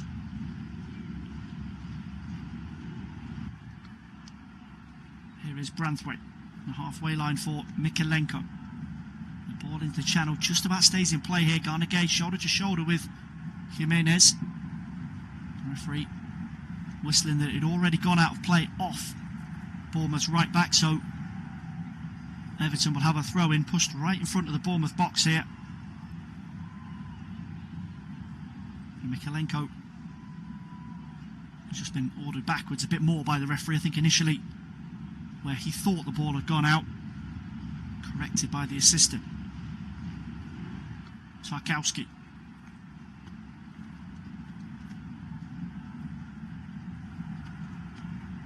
Here is Branthwaite with space to step forward up towards the halfway line for Everton. No movement in front of him though. Mikalenko to George, who's immediately squeezed again by Jimenez. Pickford eventually is the outball back there for Everton. Goes long to Barry. Hill gets there first. Barry will flick it on for Dewsbury Hall, but Scott just about manages to wrestle free. Senesi back for Petrovic. Pretty scrappy so far, both sides full of energy and engagement in that press, but lack of quality, as seen by that pass from Toth. Plays it straight out of play for an Everton throw.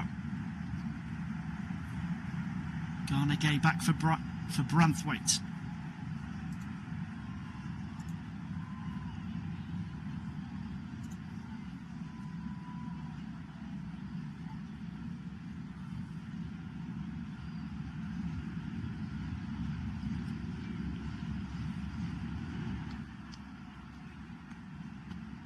It would be a historical first for Bournemouth. We mentioned Everton possibly qualifying for Europe. Bournemouth have never made it to European competition.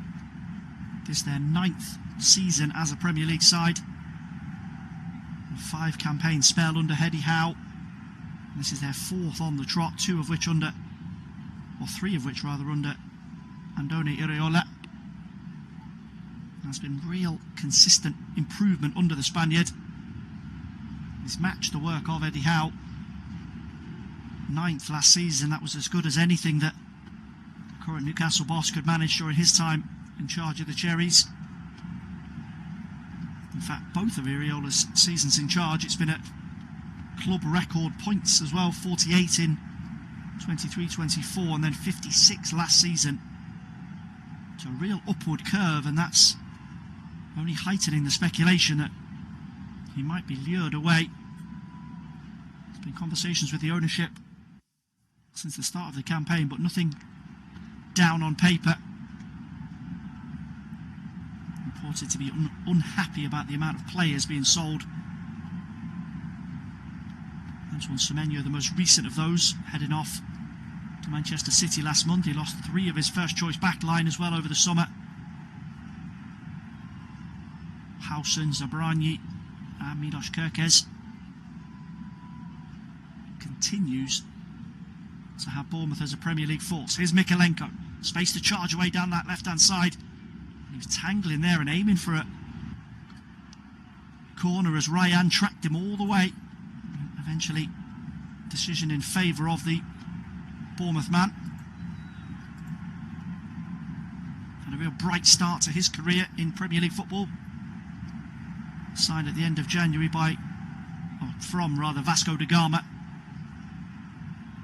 Got his first goal at the weekend against Aston Villa, and potentially able to fill that hole left by Semenyo. Big shoes to fill. 10 Premier League goals. He's still Bournemouth's top goal scorer this season, and Ivan Nielsen and the others are a little way behind as it stands. A chance here now for Christie to strike one again. It's blocked, and eventually offside flag comes up. Iliman Ndiaye tracked him into the Everton penalty area there. Just couldn't quite get a clean contact away.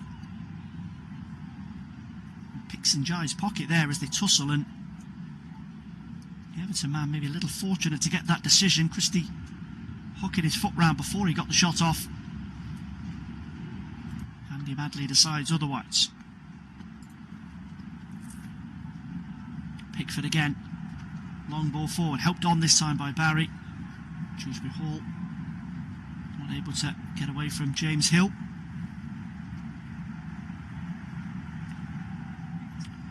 Premier League, of course, could still get 5 Champions League spots. That will be decided by the eventual coefficient rankings. There's still plenty of permutations to work out. The FA Cup winner is automatically given a Europa League spot. That won't be either of these sides. They've been eliminated early on. First hurdle, in fact. Everton losing on penalties to Sunderland. Bournemouth suffering a similar fate against Newcastle. As Garner Gay takes a forearm to the face there from Alex Scott. The Everton midfielder just given a minute or two to gather himself here. So Premier League is the sole focus for Iraola and Moyes. No domestic cups, no Europe. For this season at least.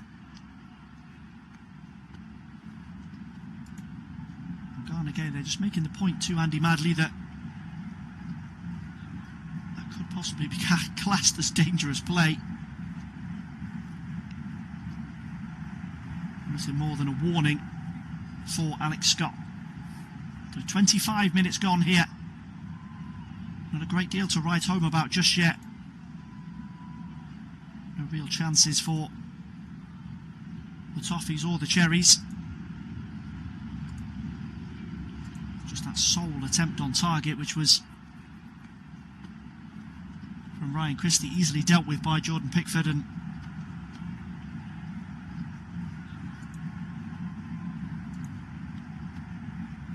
Contatc will just have to step off for the moment and get some treatment on that blow to the side of the face. So Everton down to 10 men just for a few moments. Ivan Nielsen dropping back into the centre circle for Bournemouth. Rolled over for Truffet.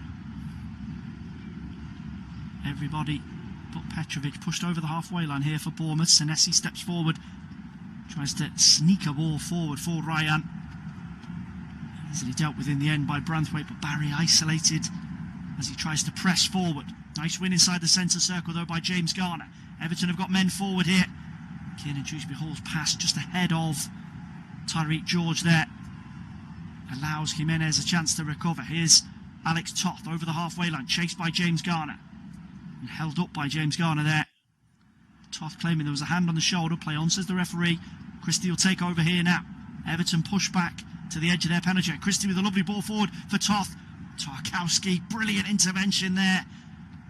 Just sticks out a big boot on the penalty spot and prevents that ball from sneaking its way into Ivan Nielsen. Really timely intervention there from Everton's captain. It's given away though as Everton try and pass out. Garner crunches into Ryan Christie. Play on, says the referee. And Barry just can't quite bring that under his spell here. Everton just sloppy when they've tried to break forward. It's Bournemouth calling the tune right now. Here is Ryan, stuck to the right-hand touchline, midway inside Everton's half of the field. Jimenez is just barged over there by Mikalenko, and that is a ill-advised decision from Everton's left-back. Jimenez going nowhere there, and the minute he puts hands on him, he gives the referee a pretty easy decision to make. We can bring you news of one goal in the Premier League so far tonight. Chelsea 1, Leeds 0. João Pedro with the breakthrough at Stamford Bridge. Still goalless at the Tottenham Hotspur Stadium between Spurs and Newcastle. Bournemouth have themselves a chance here, 35 yards from goal. Just slightly right of centre.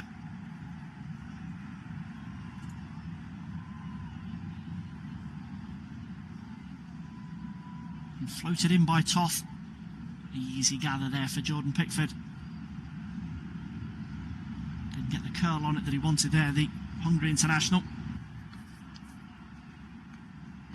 And Jordan Pickford's been growing increasingly annoyed with his defenders and their lack of speed getting out when he's claiming crosses. It's of course hampering Everton as they try and get up and support Tieno Barry.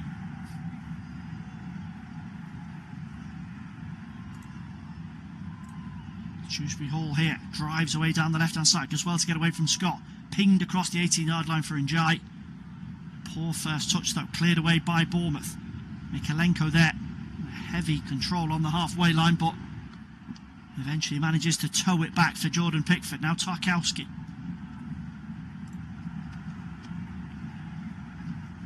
They wanted that option from O'Brien there.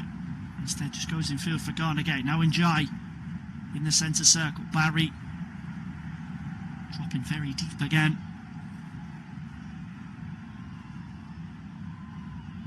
James Garner. This is Everton's best spell of possession for about 5 minutes. They try and pull Bournemouth out of sync. Tyreek George drifted in off the left-hand side. Nice touch from Dewsbury Hall. He's pulled down there. That will be a free kick for Everton. Smack bang in the middle of the Bournemouth half of the field, and it was Adley who just Slightly mistimed his challenge on Kiernan Dewsbury Hall. Everton man did really well there, just lets the ball run across him and invites the contact. Adley claiming that he just slipped on the wet surface there, but it's a tackle that you'd probably see in the Super Bowl at last weekend more than a Premier League game. A chance here for Everton to get a strike off at goal. They will bring their heavy hitters forward as well. Branthwaite, O'Brien, Tarkowski. It's a very, very straight position for a cross. And James Garner, who certainly has it in his locker, stands over this one.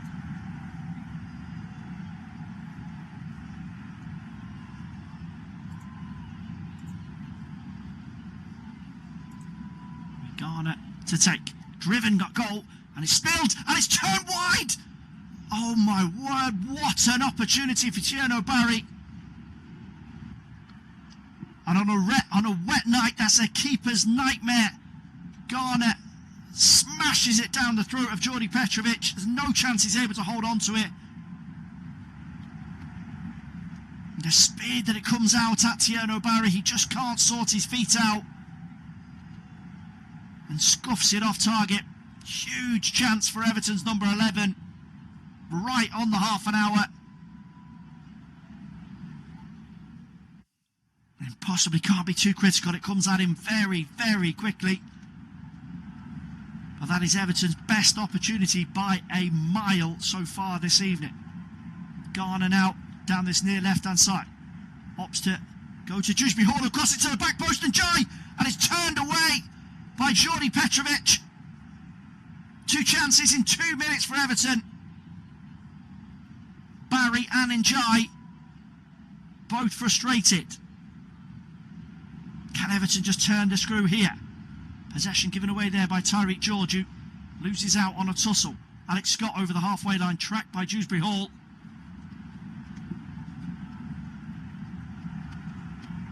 And that's an excellent piece of goalkeeping from Jordi Petrovic. He eventually comes back off the post. Skidding ball across the face by Kiernan Dewsbury Hall, and Jai just trying to help it back on target. Does well to get a really good contact on that. And Petrovic, who's just sliding all over the place, gets a hand on it, turns it onto the post. And Everton denied again by Bournemouth's goalkeeper. Been ever present for them this season, the Serb. After joining from Chelsea over the summer, and it's those types of saves that's keeping him in this team.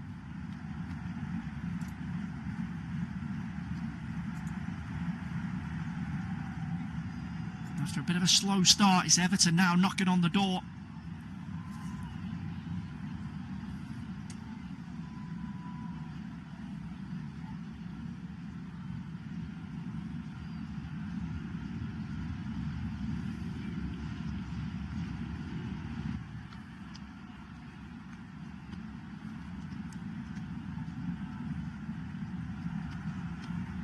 Possession worked back into the Bournemouth half here with James Hill. Pings that one long up towards Ivan Nielsen. Branthwaite gets there first. George, just a bit of a weak header there, undercooked back for just a Garner Gate, so Toth will have a chance to spin one in from the right hand side. Deflected away by Garner, taken over by Ryan here. He wants to get a shot away, and blocked by Garner Gate. He just stuck to his task there, the veteran. And see exactly what Ryan was trying to do. He fancied his chances. Not able to get that strike fizzed away.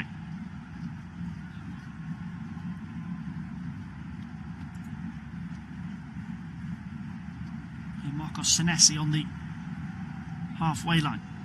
Turns away for Bournemouth. And Ryan Christie dropping deep this time.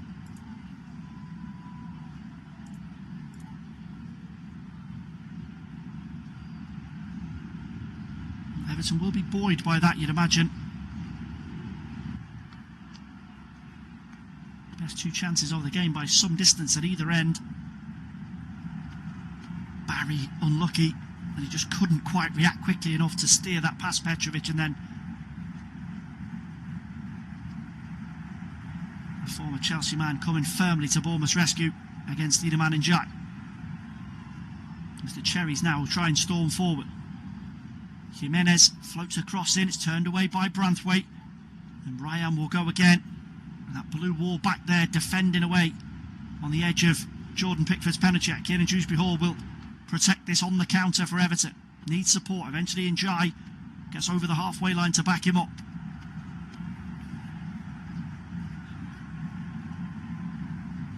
George just floating in off that left hand side, trying to get a bit more involved, the 19-year-old. And the ball in for Mykolenko. Not on the same page. It will just trickle behind for a Bournemouth goal kick. Let's see what Tyreek George was thinking there. I don't think Mykolenko was backing himself against Alex Jimenez.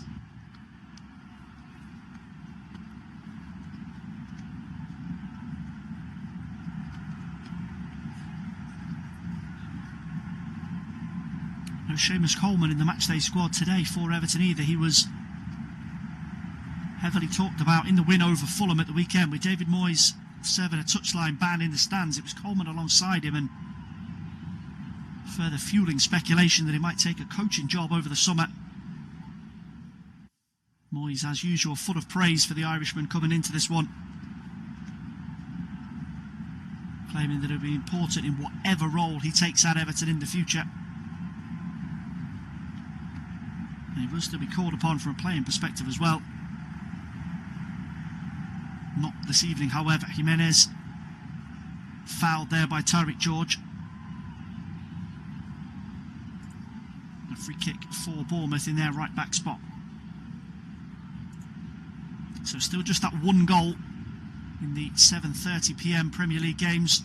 João Pedro's opener against Leeds. Goalless here, goalless in North London as well. Tottenham 0, Newcastle 0. The free kick is nodded back to Pickford by Tarkowski.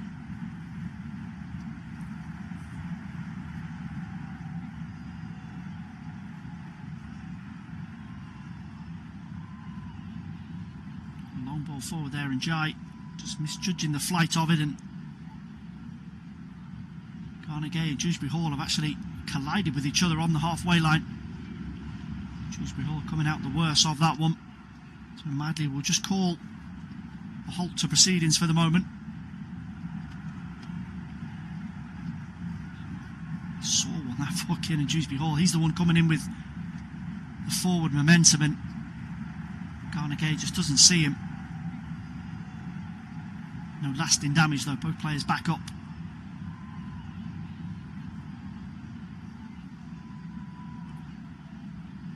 Scott there just giving Dewsbury a shove. Dewsbury Hall a shove to make sure he's waking up.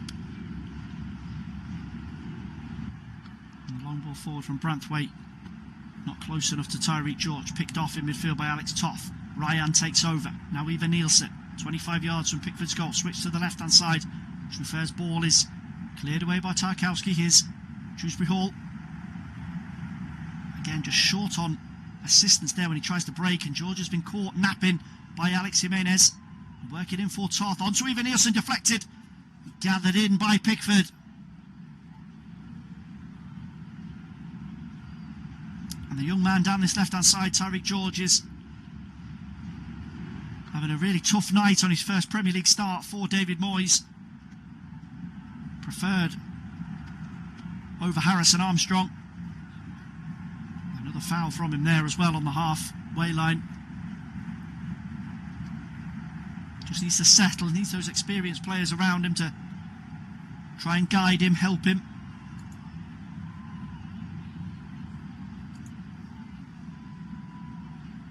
And Scott takes it under control inside the centre circle. Now Ivan Nielsen dropping deep. Christie rolled across for Adley. Truffert will go beyond him on the overlap. Tracked though by Iliman Ndiaye. He's trying to protect it back there for a goal kick, but have to settle for a throw-in. Iliman Ndiaye just in front of the corner flag. Truffert claiming that the final touch came off Ndiaye, which it did, but the referee is opted for a free kick for a foul instead. And Pickford will come across.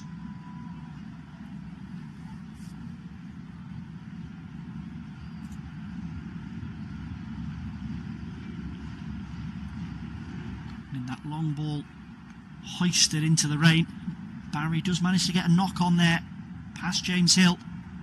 Dewsbury Hall goes down, fouled again. Another free kick for Everton. A very similar position to where James Garner tested Jordi Petrovic a few moments ago.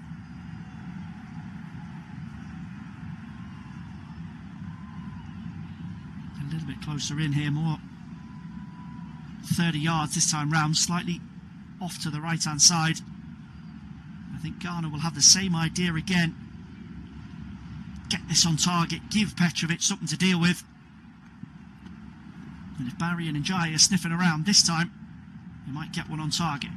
Opts instead to roll it short to Dewsbury Hall. Now Tyreek George. Work back for Mikalenko. George with a nice little change of feet there to get away from Jimenez. Can't quite fully shake him off though. And spots the run in behind him of Dewsbury Hall. Alex Scott will get there first and just protected on the dead ball line. Dewsbury Hall will battle away though. Clearance only half taken in by Ryan. Branthwaite challenges him and Branthwaite goes down. Penalty for Everton. And Bournemouth make an absolute mess of clearing that one away. And Jared Branthwaite, who just continued to press forward. Too strong for Ryan. And the Brazilian brings him down. And 5 minutes before half time, Andy Madley points to the spot. And Everton have got a massive chance to take the lead here. Branthwaite there just puts the shoulder across Ryan as he tries to nick possession. Both players go down here. Ryan, it's not overly appealing, the decision. There is contact. He doesn't swing the leg around Jared Branthwaite. But there's enough contact in the opinion of the referee to award the penalty.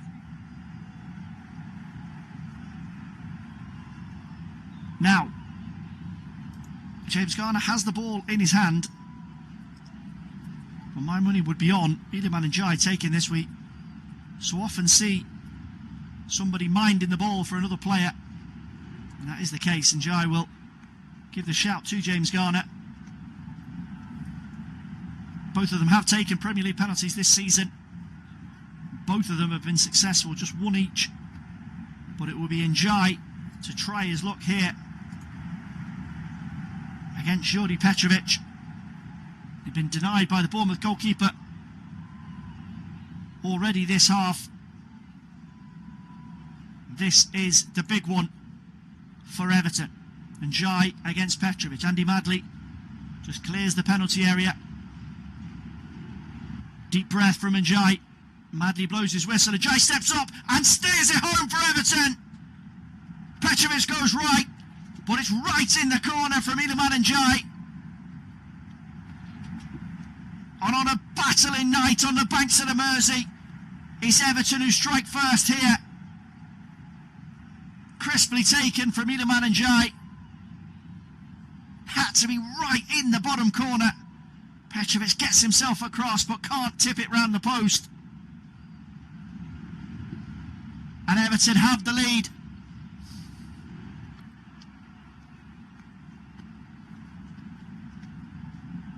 Confident stuff from Everton's number 10. And Bournemouth find themselves behind here. Just a couple of minutes of regulation time to go before the break.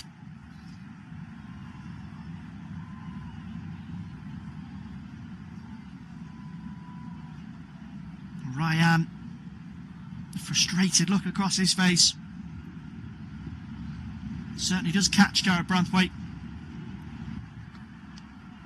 What have Bournemouth got in response before the half-time whistle? Garnegay does really well just to nod that up to the halfway line. Barry tussling with James Hill. Hill did really well there. Back-to-back headers just to get it into Everton territory. And Tyreek George catches Alex Jimenez. Referee waves play on for now. Senesi will try and sneak over the halfway line for Bournemouth. Christie leads that for Adrien Truffert. And Christie now, lovely little turn there, just tries to roll it into that left channel for Ivan Nielsen, hacked away by Tarkowski.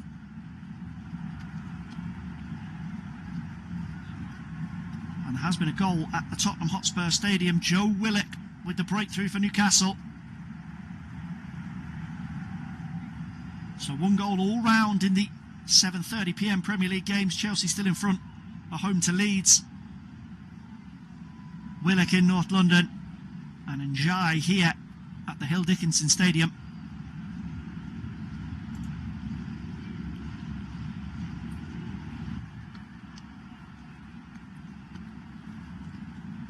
George just chases Jimenez down there. You can see it's a throw in for Bournemouth right on the halfway line here, in front of Iraola and Moyes. Hill back for his goalkeeper.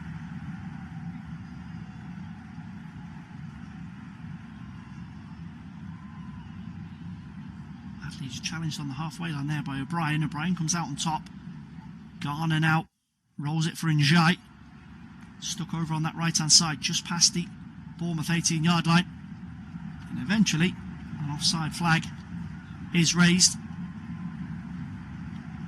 It was actually against Tierno Barry. He was tussling in the box with James Hill.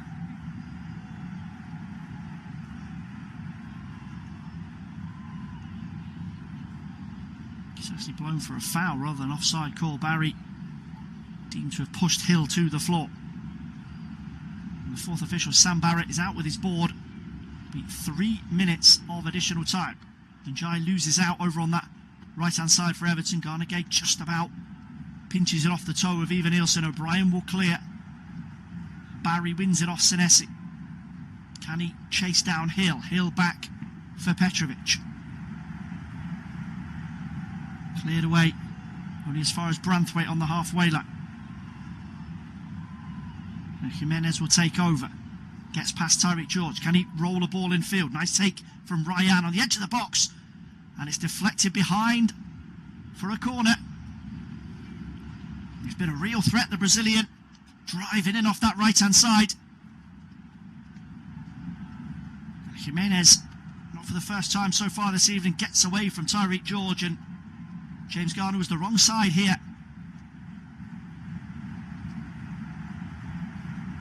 Bournemouth, final few seconds of the first half, have got themselves a chance to try and make an impact on Jordan Pickford's goal.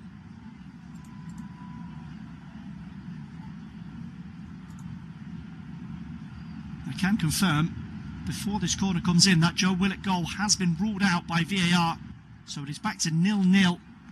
Tottenham are home to Newcastle.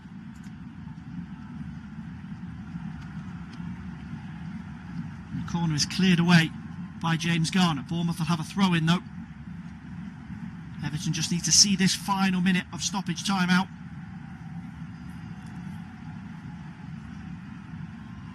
Hill will come across to toss this one into Everton's penalty area, right on the edge of Pickford's 18-yard box. The first half job not yet done by Everton. Near post. It's only half headed away. Bournemouth are appealing that might have been a handball there, as Everton did smuggle it out. And then Truffert does brilliantly over on that far side, crunching in on Iliman Njai. He catches Njai there, and the Bournemouth players have gone over to the referee to say that potential handball should be looked at. And Everton are claiming that Truffert deserves a booking. So a little bit to unpick here. The Hill throw-in is headed away by James Garner, but he heads it down onto his arm. Sharp box, clipping the ball forward. The battle between Wan-Bissaka and Mbeumo, but it's been won by the former Manchester United man this time. Gets it forward towards Potts, goes out of play, and it's given as a West Ham throw on this near side. Half-time whistle's gone at Chelsea. Let's get the details there from Alex Crew. Chelsea 1, Leeds 0. João Pedro with a goal on 24 minutes. A lovely dink finish over Carl Darlow for his 6th goal in 8 games. Chelsea 1, Leeds 0. Harry Maguire and Senna Lomas just leaving the ball for each other for a moment. Eventually Maguire played it. It was a poor clearance from him. Bowen comes forward, flicks it into Maguire, and wins the first corner of the day. It's a cheap concession from Manchester United. Let's get quick half-time details from Hill Dickinson, Matt Jones. Everton 1, Bournemouth 0. Everton breaking the deadlock through Ndiaye's penalty after a foul by Rayon and Branthwaite. Otherwise, Petrovic has made an excellent save from Ndiaye. Not much for Bournemouth to shout about. Everton 1, Bournemouth 0. Thank you, Matt. Bowen to take this corner on the West Ham United right. It's a very congested 6-yard box right in front of Senna Lomans, with probably 14 players inside the 6. In he comes, Lomans comes out, punches it clear towards the edge of the penalty area. Ahmad with the touch. They'll be able to help it further away with Cunha.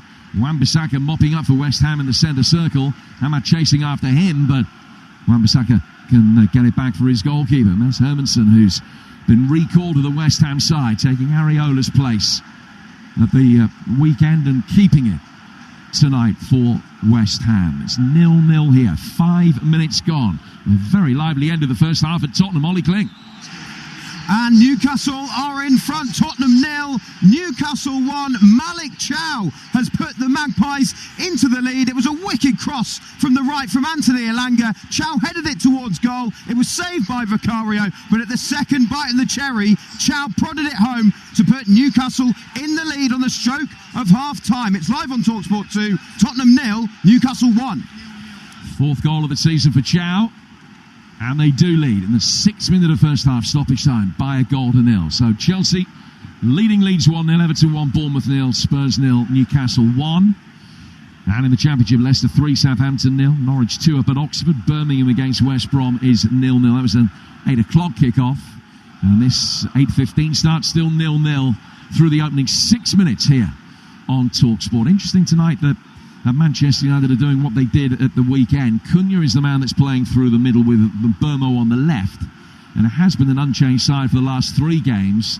They played that way against Spurs. They didn't play that way against Fulham, where they played Burmo through the middle and Cunha out wide. Which do you think is more effective for them, Stuart? I think Burmo playing through the middle personally, but the fact if you're defending it, I'll put my defender's head on here, the fact that they keep swapping all this rotation in there is a problem to you. You'd rather one set there and you know where he is, you get to know his style of play.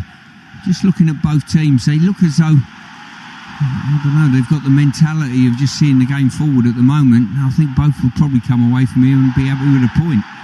Jarrod Bowen made a good 40 yards progress there. Brian Burmo tackling him and won the ball back at the second attempt.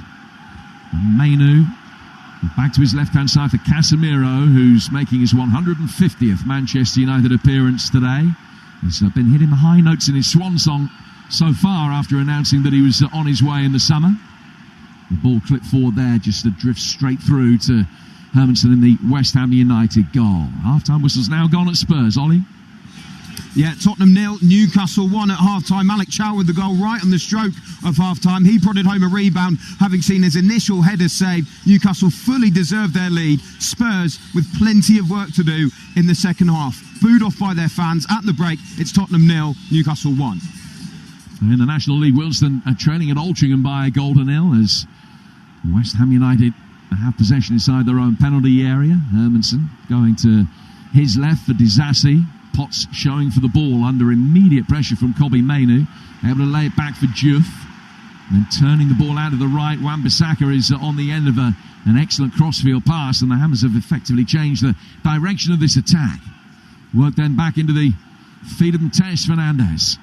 Nice ball from him. Bowen receiving it on the half turn, just drifts back towards the centre circle, plays in Alhaj Diouf out of the left hand side. Diouf continuing his run. Somerville couldn't find him, but gets another opportunity. Crescencio Somerville coming back outside the penalty area. Flick header from Bowen, and it's gone wide. Decent ball in. First a half chance for West Ham with 8.5 gone to 0-0. Yeah, West Ham on the build-up will be looking for their Fernandes, that is for sure.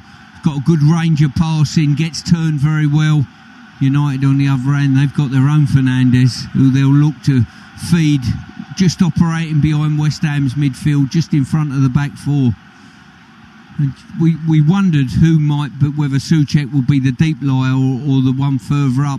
I think he's the one looking to get up and looking to play at point with Potts and Fernandes in behind. I think they operate better that way. It gets Souček in the box if the ball's coming in, and it gets Fernandes on the ball in the deep lying role.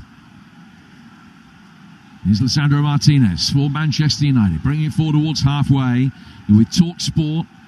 As he's clipped one over the top beautifully. What a pass that is for Bruno Fernandes, who's lobbed it over the goalkeeper, but over the bar as well. Then the flag comes up, and it wouldn't have counted. But a wonderfully flighted ball over the top from Lisandro Martinez. We're just waiting to see how close Bruno was to being offside. Not a marginal decision, it has to be said. I've got to say, I think if he is onside, Mavropanos has got absolutely no idea where he is. And that is a little bit worrying, that a straight ball like that, albeit he's just strayed.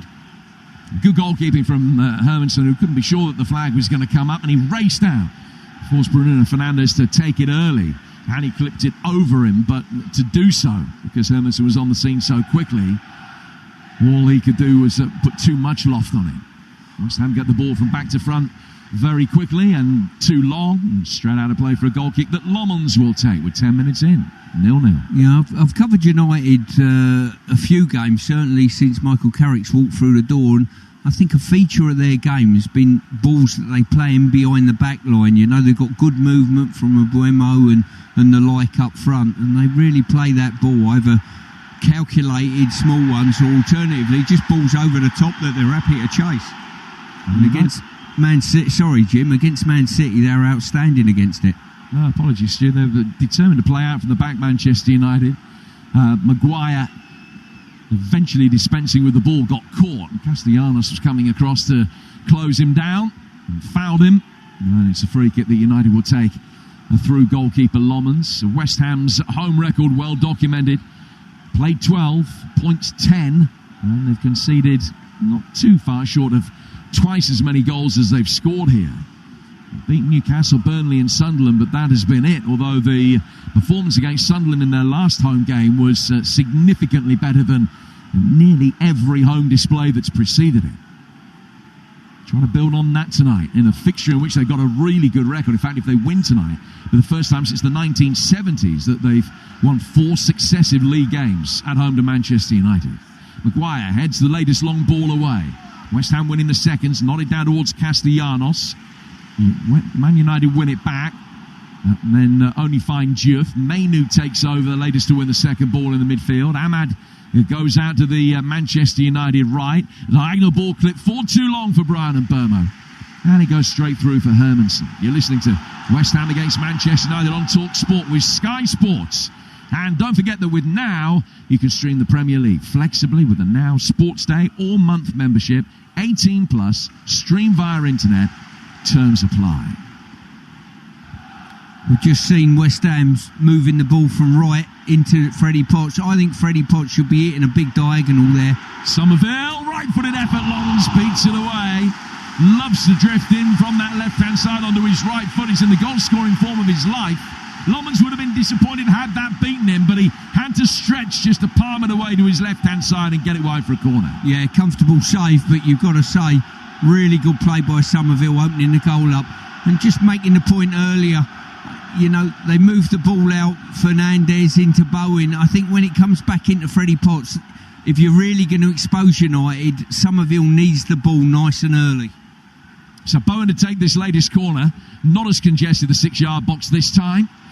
Perhaps they sensed that Bowen wasn't going to get enough height on the delivery. He was easily headed away by Cunha from the corner of the 6. Back into the fray from Wan-Bissaka. Poked down by Souček to Potts. Now Somerville. Out towards Diouf. Not too far from the corner flags. He fires that in, and Dallo will be able to knock it away. Playing 300th game of his career tonight. And Casemiro turns it further forward. He's a few ahead of him. With Mavropanos chasing Burmo. Who guided all the way back to his goalkeeper in League 2. Cambridge, the 5th in the table. After only one league defeat in their last 15 games. That came at the weekend. They lead at struggling Crawley by a goal to 0. And Crawley 0, Cambridge 1. More live games for you tomorrow. We got Manchester City hoping to get the gap at the top of the Premier League, back down to 3 points ahead of Arsenal's game on Thursday. Man City taking on Fulham, but that is on Talk Radio tomorrow. Our live game here on TalkSport also kicking off at 8:15. Join us on Wearside for Sunderland against Liverpool. But a reminder that those games and Villa Brighton, Palace Burnley and Forest Wolves all available on the TalkSport app. So if you've got the app, it's easy just to go to the Live Games tab and seamlessly swipe between anything that you want to hear. Also, Thursday night, Arsenal hoping to get back potentially 6 points clear, maybe extend the gap at the top to 9, depending on what happens tomorrow. Arsenal at Brentford kicking off 8 o'clock Thursday night. Another game that is exclusive to the TalkSport network. And then the FA Cup starts on Friday, and I'll give you the FA Cup details as the night progresses. Suffice it to say, we've got more live games than anybody else. Martinez coming forward on the halfway line for Manchester United. It's 0-0 through the opening 15 minutes. Harry Maguire plays it to his right-hand side. Now Cunha coming short, getting the ball into feet. Mainu, stab forward for Cunha's run, who's darted out towards the right. Suspicion that he is going to be close to being offside. He's kept it in and there's no flag against him yet. He's down by the dead ball line, pulled it back, and El Hadj Diouf was there, and he clears up the touch line, and it's curved straight out of play for a throw to Manchester United near the edge of the penalty area. Still 0-0. Just a little bit of shadow boxing going on in the early stages. Neither side able to really exert any authority on this game. Yeah, they're not, because the tempo of the game, it's not a high-octane game. Both teams are happy, just feeling each other out in the main, you know, and there's not been too much sort of high-energy attack play at present. I really get the impression that both teams will be delighted to take a point from this and move on to maintain their sort of recent form, being undefeated. If Manchester United get a point, they will move within 2 of Villa above them in 3rd. Got their first corner of the night here, which Burmo is going to go across to take. The Virtue Trophy Northampton lead 2-1 at Wimbledon. And Burmo just picking up the loose ball. Walks down towards the corner flag, spots the yellow ball on the corner quadrant. There's a very inventive corner that got Manchester United ahead on Saturday. What can they muster from this? You would imagine it's going to be a left-footed in-swinger from Mbeumo, from that far touchline. It's clipped in really, really deep towards Maguire at the far post, who slightly mistimed his jump. He was on his way down by the time the ball got to him, and he's just headed it wide of the near post. Now to play for a goal kick. Through 16 minutes here on TalkSport. West Ham 0, Manchester United 0, and barring one relatively comfortable save from Lomans, neither keeper's had a lot to do. No, I'm surprised West Ham didn't operate a crowd scene around the goalkeeper. United operate a crowd scene around the goalkeeper there to put him under a little bit of pressure. Jarrod Bowen on the end of a 70-yard ball forward, and he was fouled by Luke Shaw. And the free kick goes West Ham's way. Only about 7 or 8 yards from the corner flag. It's an opportunity to work it inside the penalty area. Souček, who's very adept at attacking these, makes his way towards the edge of the box where he stands next to Somerville. Mavropanos and Disasi, the two centre-halves, are forward as well. Simon Hooper, the referees, put the spray down. It's actually nearer the touchline than the right-hand edge of the box. And Ahmad, who's the one-man wall, is just inside the penalty area. Bowen standing over it, so too Mateus Fernandes. But the Portuguese star just walks away. So Bowen to take it. And Fernandes feigning indifference here, but the short one to him could be on. Manchester United not picking him up at all. In it comes over from Bowen, really deep, and it's just bypassed everybody and curved straight out of play. Yeah, really, really poor there. But as you say, if you're working a quick one into Fernandes, he's just walking away. If he turns around, receives defeat, I think he gets the opportunity to get a finish away. He certainly found himself in a really good position inside the penalty area, but no pass forthcoming. Lomans will play it out from the back. 0-0 through 18 minutes here on TalkSport with Lisandro Martinez under pressure from Tati Castellanos, working it back for Lomans. Just side-footed to his right for Harry Maguire and back again. Lomans taking another couple of touches and a third. Probably wouldn't have been time for a fourth necessarily. He got it away with his third, just clipping it out to the far touchline. And it's a West Ham throw. What have you made of Castellanos since his arrival here?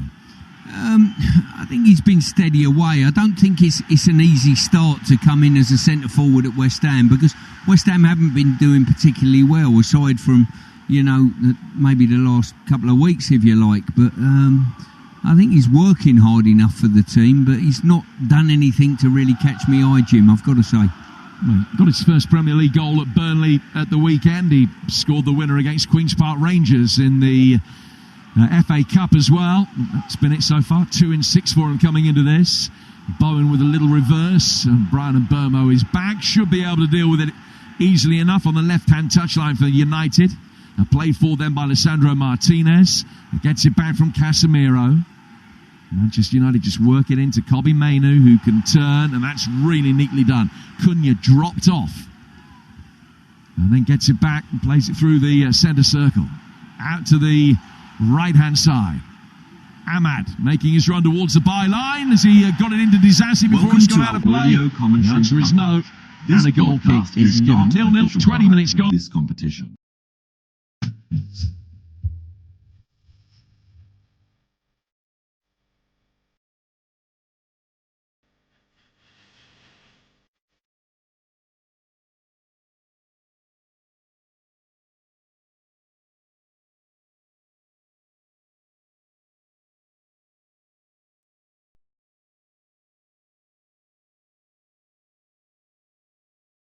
Break as the Blues prepare to get us back underway, and the rain continues to hammer down at the Hill Dickinson Stadium. No change from either side at the break. David Moyes and Andoni Iraola happy with what they've seen in the first 45 minutes as James Garner gets us back up and running here as the Toffees look to clamber into those all-important European places. Victory tonight takes them above Liverpool in the table if they can hold on and secure a vital victory. News from elsewhere that we can confirm Newcastle's goal at Tottenham for Joe Willock was ruled out by VAR, but they did manage to get one in the back of the net that counted just before the interval, Malik Thiaw. So it did end at the break there at the Tottenham Hotspur Stadium. Tottenham 0, Newcastle 1. 1-0 here and 1-0 as well at Stamford Bridge. João Pedro's goal giving Liam Rossini the edge in that one. So we can just take a quick spin through the starting sides. Jordan Pickford in goal for Everton. O'Brien, Tarkowski, Branthwaite and Mikalenko. Garner, Gay and Dewsbury Hall, with Tyreek George, Iedemann Ndiaye and Tierno Barry in attack. As for Bournemouth, Petrovic in goal. Jimenez, Hill, Senesi and Truffert. Toth, Scott and Christie. Ryan, Eva Nielsen and Adley. We are back underway in those other Premier League games as well at Stamford Bridge and the Tottenham Hotspur Stadium. I will endeavour to keep you up to date on the latest goings on in those ones, but there's plenty still on the table here. Everton, as we mentioned, just taking a quick glance at the live rankings, up to 6th in the table, 40 points. David Moyes has said multiple times that he doesn't want to talk about relegation. He wants to be positive, he wants to discuss Europe, and that is certainly the objective between now and the end of the campaign. Given away on the halfway line and picked up by Iedemann Ndiaye. He's got space ahead of him here if he can try and steer that through to Tierno Barry. Just a bit too much on it there from the Senegalese international. Waves a hand of apology to Tierno Barry. And if you are just joining us for the second half, it is thanks to Iedemann Ndiaye that Everton are in front. Crisply converted spot kick just before the break. He was previously denied by Jordi Petrovic, and then Tierno Barry, depending on which way you want to look at it, missed a sitter or had an attempt come at him very, very quickly that he just couldn't adjust and steer past Petrovic. Here is Barry trying to roll away from Senesi. Truffert will see that home to Jordi Petrovic, but it's been seized upon by Ndiaye. Tries to find Barry and it's cleared by Bournemouth. Dewsbury Hall will pick it up on the edge of the box, and Curl goal was deflected over for a corner. And that was close to an absolute disaster for Bournemouth. Brilliant recovery in the mix of all that from James Hill. Jordi Petrovic nearly played himself into an absolute calamity here. Just tries to go first time to Truffert. Far too undercooked the pass. And then Hill recovers brilliantly to get back in front of Barry. And if that wasn't enough, dives in front of the drive from Dewsbury Hall. The first corner of the second half goes in Everton's favour. Now Bournemouth can thank Hill for that one, as the home side looking to ramp it up here. Dewsbury Hall will come over to this right hand side to take for Everton. left-footed into the near post, headed away back to Kiernan Dewsbury Hall, and he'll reload in towards Tarkowski at the far stick, nodded down, only half cleared away by James Hill. Tyreek George will kind of keep it alive on the byline. He does just that. Takes on Ryan. Can he get a ball across? And it's turned behind again by Hill. Another corner for Everton. Over on the opposite flank this time. Latest from the London Stadium as well. West Ham 0, Manchester United 0. That was an 8:15 p.m. kickoff.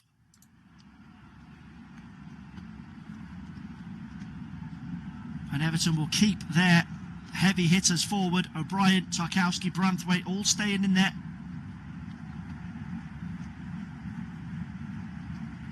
We wait this delivery. James Garner goes over to take, this time for Everton.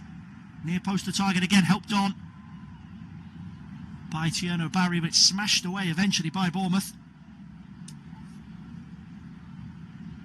And Everton will have to settle for a throw-in midway inside the Bournemouth half, which is quickly taken. The referee here not happy with that. Kiernan Dewsbury Hall not happy that he's not been allowed to just get on with it.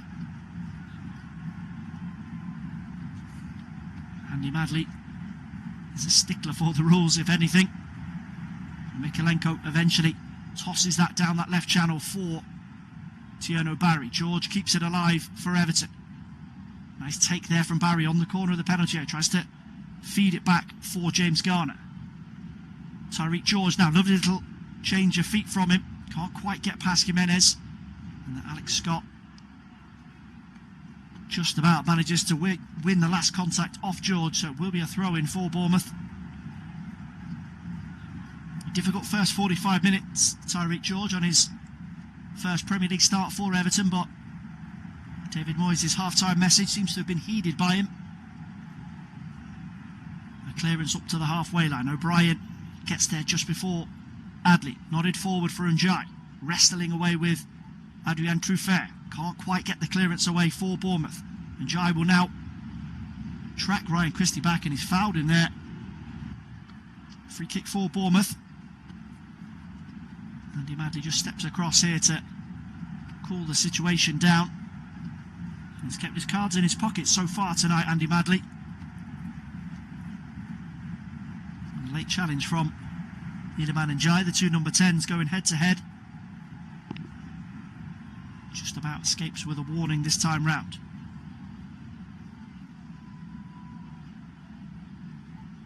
Senesi will restart for Bournemouth. Garner Gay can't quite take that in on the halfway line. Bournemouth will win the turnover. Here's Adley. Forced backwards by O'Brien for Truffert. Christie takes over inside the centre circle. Pinged over for Ryan over on that far right-hand side. Bournemouth's first foray into the Everton half in the second 45. Scott is eventually forced backwards though by Dewsbury Hall. Here's Senesi. Adley with a bit of space to get forward. Njai slow getting back. O'Brien will squeeze him infield though. Alex Scott just tries to punch that through the lines. Nice little layoff from Ryan. Jimenez forward from right back. Better this from Bournemouth. Their first real spell of sustained possession since we got back underway. Ryan does well to take that first time away from Mikalenko. Steps in field, wants to get the shot off. Just overruns that ever so slightly, and Tarkowski will get it away to the halfway line. Barry slips under pressure from Scott. Just not able to retain the ball consistently tonight, Tierno Barry, whenever Everton have gone direct up to their front man.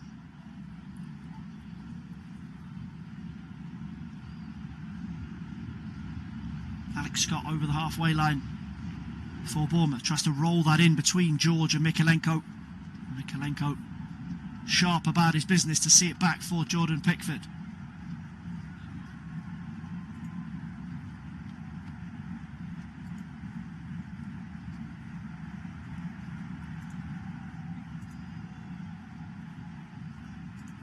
And Bournemouth, as we mentioned in the first half, have been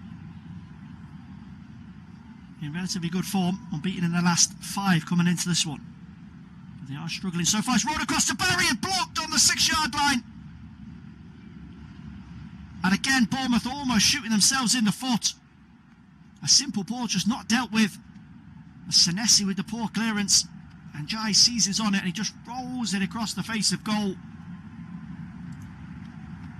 Barry cannot get it on target.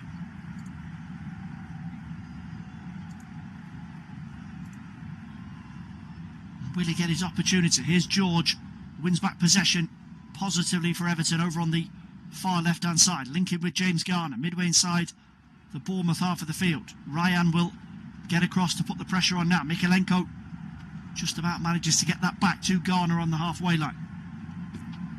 So 10 minutes gone in the second period. Still no change in the scoreline. Everton 1, Bournemouth 0. No change across the board. It's same score at Stamford Bridge. Chelsea 1, Leeds 0, Tottenham 0, Newcastle 1.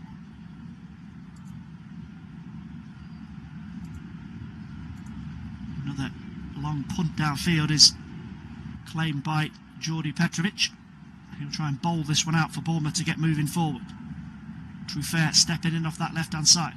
Dewsbury Hall this time tries to track him as Wiedemann in dry trips. Truffert gets away and he'll line one up for distance.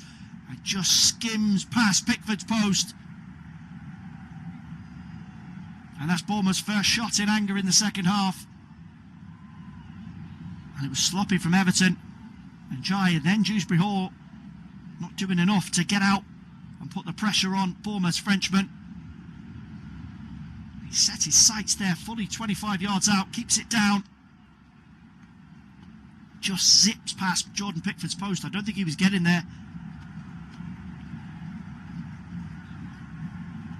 Will Everton live to rue those missed chances that they've had either side of half-time? Barry denied by a brilliant block there by Jimenez. Here is Jimenez again, does well just to trick away from Tyreek George at right back. Scott takes over midway inside Bournemouth half of the field. Now Truffert has space again to gallop over the halfway line. James Garner steps across. Ryan Christie. Both Moyes and Iraola have sent a handful of substitutes out to warm up. So we could be seeing changes as we tick towards the hour mark. A chance for Bournemouth to get away down the right-hand side, and Ryan's got away from Vitai Mikalenko. He's claiming that he was dragged to the floor there. It's eventually smashed away by Everton, and the Bournemouth players are surrounding Andy Madley here. Andoni Iraola is out voicing his protest to the fourth official, Sam Barrett. It's a really good run from Ryan. Goes the long way around Vitai Mikalenko. Just about keeps the ball in play on the dead ball line. There's an arm across the shoulder from Vitai Mikalenko. But the decision over the foul will be made based on does he catch his legs as he runs through. It certainly appears on initial viewing that Ryan clips his own heels as he goes down. And that is the decision taken by the on-field referee and the VAR, Michael Salisbury. Iraola incredulous over that one.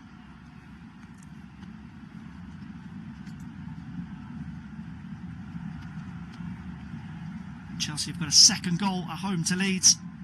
Cole Palmer from the penalty spot.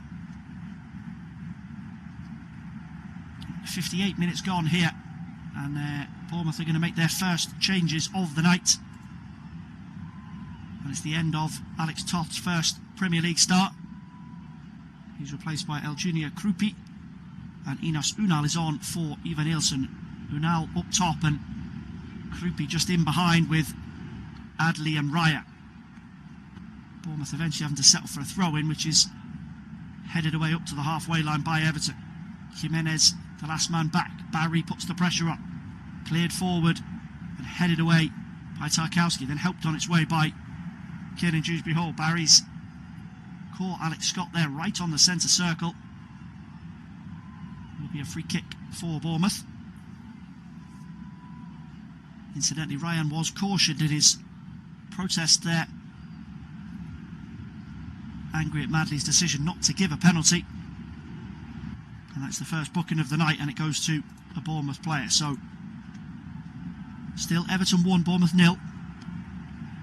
We've got just over an hour to play as Jordan Pickford races across his box to see that behind for a goal kick.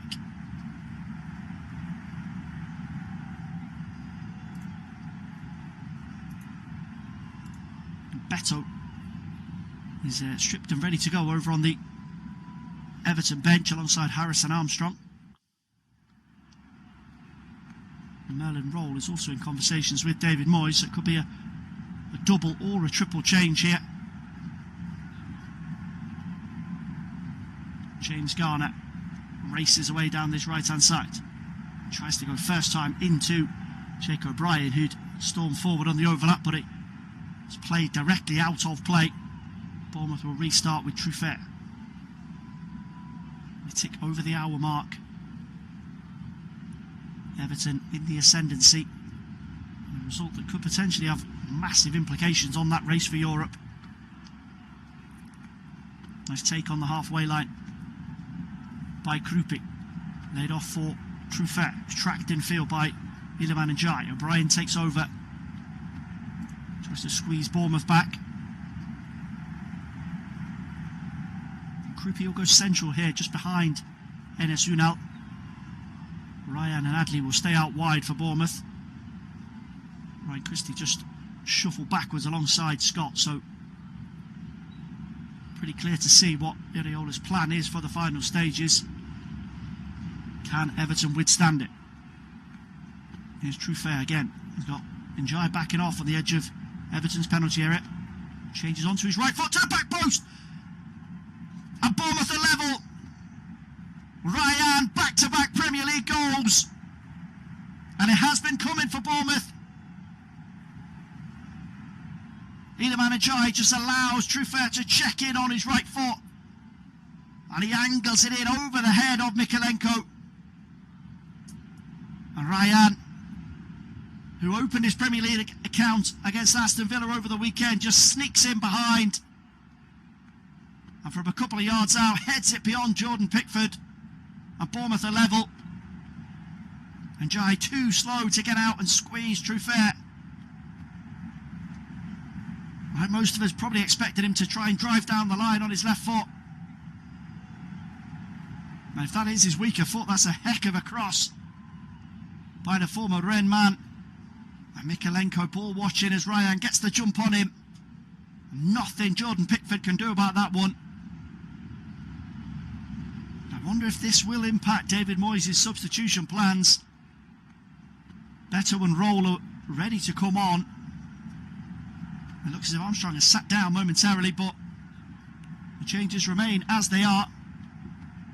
It'll be Barry and George withdrawn. In fact, it is Harrison Armstrong that is being brought on. Merlin Roll has sat back down. So Beto, Armstrong on. Barry and George off.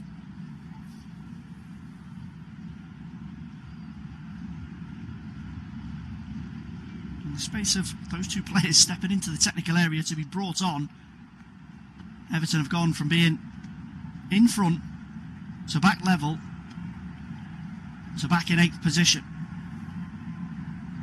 A foul here. Ryan Christie has caught Jake O'Brien.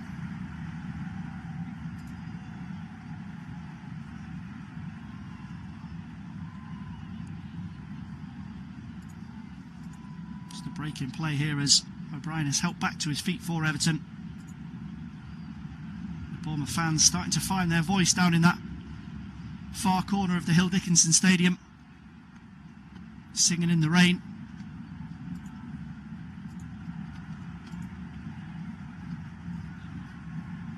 Tieno Barry's got his head in his hands over on the Everton bench. He knows he has had chances tonight, just not been able to show that clinical edge.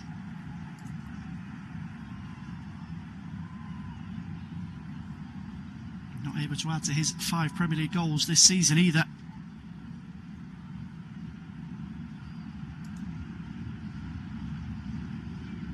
A mixed first Premier League start for Tyreek George. The first half was given a real tough test by Alex Jimenez. Improved in the second period, and Moyes showed his faith by keeping him on at the break. Bournemouth win themselves a free kick. Unal fouled just in off that right-hand side, midway into Everton territory.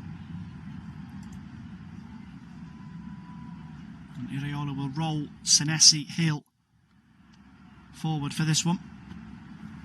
It's Scott who stands over. Pinged in towards that far post. Unal goes up, he's headed back across goal, and Bournemouth are in front! Oh my word, what a turnaround at the Hill Dickinson! And it's Amil Adli who's scored it for Bournemouth. And the Everton fans are stunned here. They've gone straight to the referee to complain there might have been a foul there as the ball came in. The inquest's already started between Pickford and Tarkowski. But it's just a driven cross from Alex Scott, headed back across goal. Now the question here is,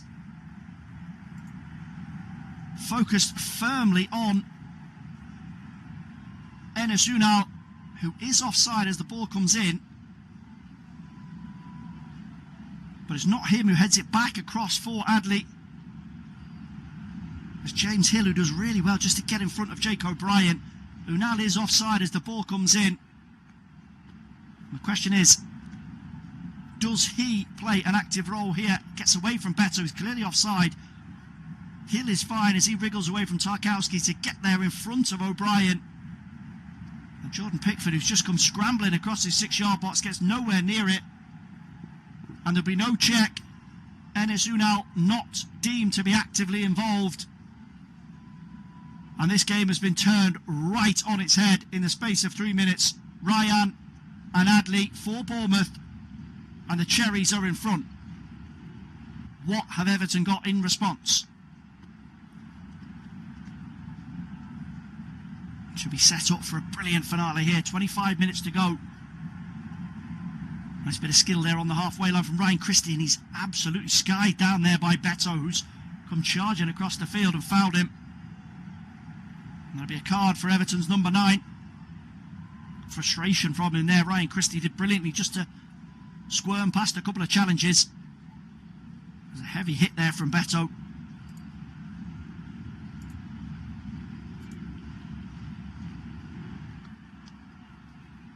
Bournemouth will have a free kick just inside Everton territory. What a turnaround we've had here. Everton seemingly in relative control of this game. And then 2 simple balls floated into the box. Truffert initially from Ryan, or for Ryan. And then Scott knocked down by Hill, turned home by Adli. And it's Iraola's team who've taken the lead. That set piece floated in, cleared away by Tarkowski, and Tarkowski's been fouled. And it'll be a free kick for Everton. It's poor from Jake O'Brien, just tries to go for the 1-2 with Iedemann and Jai.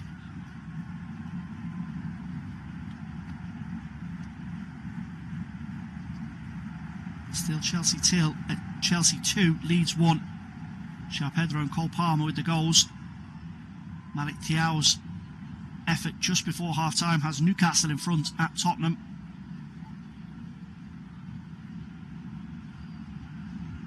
Things have certainly changed here in the second half. Pinged ball over on that left-hand side. Nice take from Mikalenko. He's got space to get away from Jimenez. Hangs it in towards Beto. He gets beaten to it by Senesi. Knocked down here for James Garner. Jake O'Brien pushed forward over the halfway line from right back. Njai offers infield. Now Armstrong on the half turn for Everton. Nice little ball in for James Garner. Can he get across from the right hand side? Armstrong does well there just to spin away from Unal. And eventually work back all the way over to Mikalenko, and Armstrong will have to challenge with Ryan. Great work from the teenager there, but Mikalenko not able to return the favour, and Bournemouth will break here. And O'Brien has been caught out here, and he's taken down Adli. Big decision for the referee. And I think it's going to be red for the Republic of Ireland international. And Everton have absolutely capitulated. just pinched inside the Bournemouth half of the field. They break through the centre circle.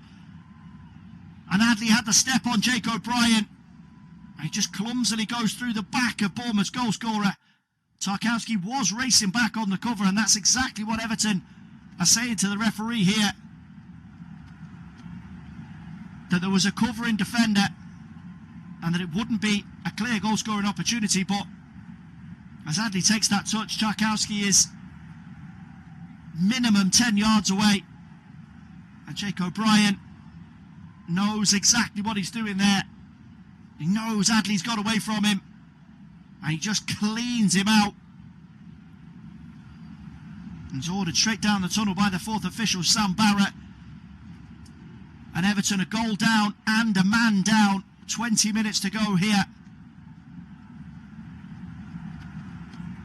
And a blow to the Toffees' European aspirations.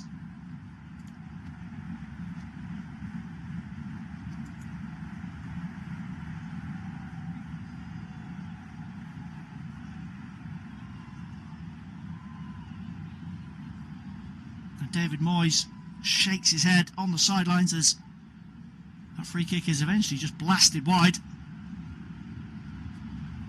It's an unusual choice there to go for goal from Enes Ünal. Jordan Pickford will race behind and restart for Everton.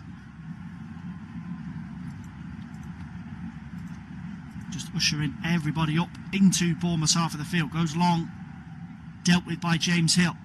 Jimenez takes that down in front of Kieran Dewsbury Hall, but it'll be a throw-in for Everton. Over on that left-hand side, Mikalenko just pushed over the halfway line.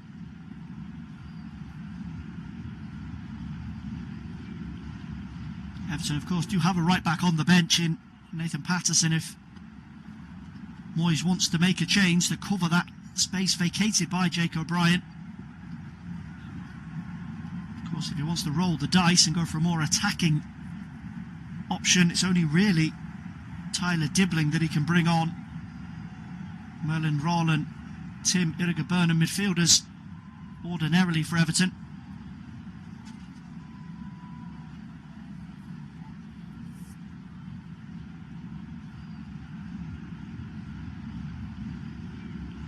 And this will sting for Moyes if his team are not able to get themselves back into this one.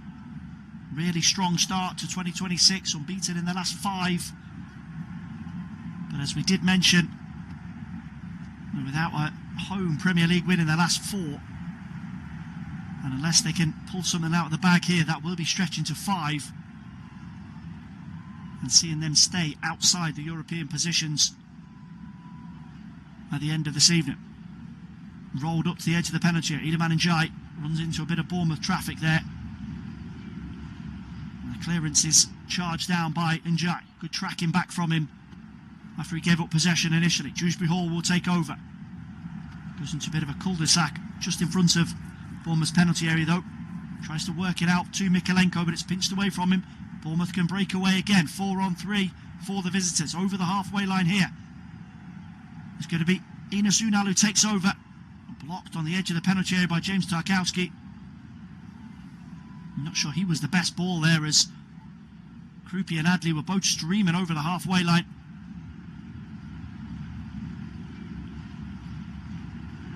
Ünal never looked confident there, taking that out of his feet. Tarkowski gets across to make the block and eventually wins himself a free kick, which Jordan Pickford will step forward to take. Again, everybody in blue roared over the halfway line by their number 1. Pickford launches it high up towards Beto. Beto does well to knock it down and gathers it in himself. Can't quite feed it out to Ndiaye. Tarkowski from the resulting clearance will go all the way back for Jordan Pickford. James Garner has come across to cover at right back after O'Brien sending off. And Everton will try and charge away down the left-hand side. Mikalenko now with the cross in. And it's headed wide by Iliman Ndiaye. He wasn't really able to get a firm contact on that one. Just racing to get into the penalty area. Mikalenko's ball Not the easiest to keep down, just lofted into the sky. Beto, I think, was the original target. And Ajay nodding it off target.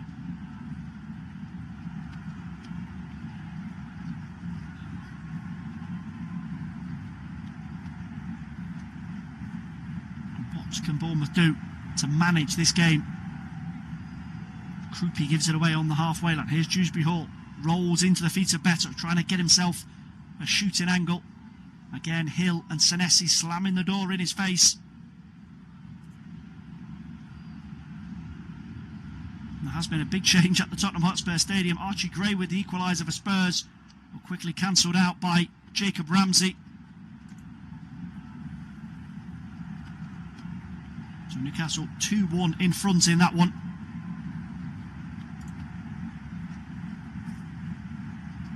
Here's Dewsbury Hall, just trying to trick away from a couple of challenges to work a crossing angle into the penalty area. Mikalenko will drift it in, and Jai can't quite get there.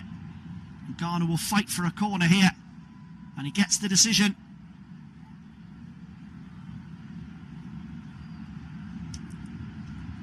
Opportunity here now for Everton to load the penalty area. Dewsbury Hall will dart across to take this.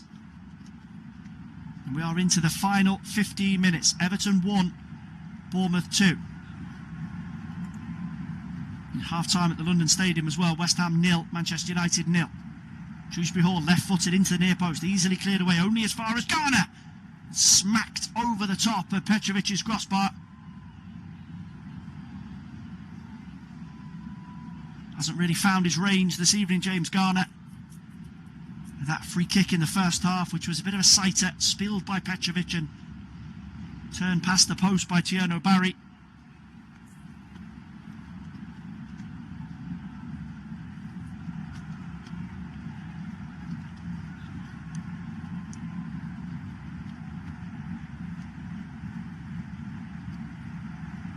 And Petrovic will get us back underway.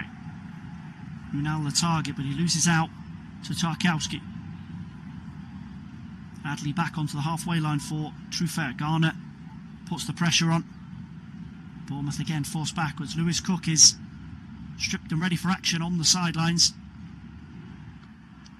And Tarkowski goes straight through the back of Enes Unal there, just inside the centre circle. Referee waves away his appeals as Everton break away down the left-hand side. Harrison Armstrong takes over. He's got Mikalenko outside him. Instead checks in field, tries to feed Beto. A poor touch there from Everton's number 9. Bournemouth can break away here. There's Idrissa Gana Gueye there, who just about manages to get himself in front of Ryan Christie. And we can bring you news of a heck of a turnaround at Stamford Bridge. From 2 goals down, Leeds are level. Lucas Nemecha from the spot and Noah Okafor have levelled things up for Daniel Farke's side in the capital. Chelsea 2, Leeds 2. Spurs 1, Newcastle 2. And no goals in East London. West Ham 0, Manchester United 0. 12 minutes of normal time to go here. Everton trailing by a goal, and they're going to have to do it the hard way. Down to 10 after Jake O'Brien's red card. And Lewis Cook's imminent arrival for Bournemouth would give you an indication of exactly what Andone Iraola is planning for the rest of this game. Had a bit of energy and tenacity into that midfield up against Gana Gueye and James Garner.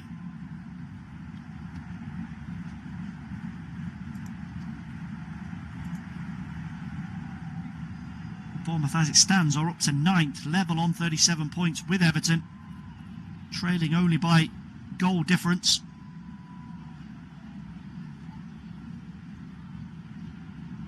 And Liverpool fans, if it stays this scoreline, can breathe just a little bit easier. Everton will not be hopping above them as they prepare to take on Sunderland tomorrow evening.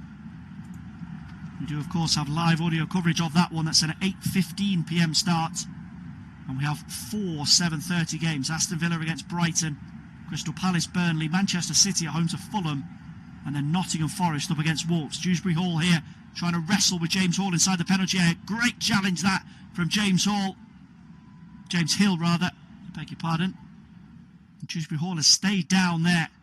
Just goes shoulder to shoulder with the Bournemouth man. He had to get that challenge right. Andy Madley was right on the scene and has waved away Dewsbury Hall's appeal. He stayed down. There's a Bournemouth player down inside their half of the field, but Everton will play on for now. Mikalenko rolls that across to Harrison Armstrong. Now Garner Gay, 30 yards from Petrovic's goal. Finds Njai, 1v1 against Trufer. Floated in towards Beto and nodded straight at Petrovic.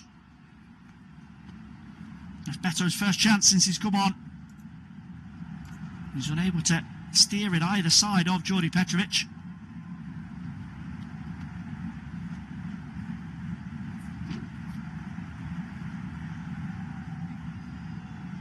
You would anticipate that he'll get one or two more opportunities before the end of the game. Has been understudy to Tiano Barry for the majority of this season. It's been a case of waiting for his chances off the bench. The talk that he could be moving on in the January transfer window, but he's stayed put. 3 Premier League goals. He got 8 last season, so he's got some work to do if he wants to match that tally. So into the final 10 and a double change from Bournemouth. Lewis Cook and David Brooks both on. Lewis Cook takes the captain's armband from Ryan Christie. He'll go straight into that midfield alongside Brooks, who's on for the man who, as it stands, has scored the winner tonight for Bournemouth, Amin Adli. Iliman Njai tracked every inch of the way there by Adrian Trufer, who pushes him back away from Everton's penalty, from Bournemouth's penalty area, and it will be a free kick for the Toffees, right in front of David Moyes here. And this near right hand side, James Garner wants to take it quickly, and it's going to be a card here for a Bournemouth player.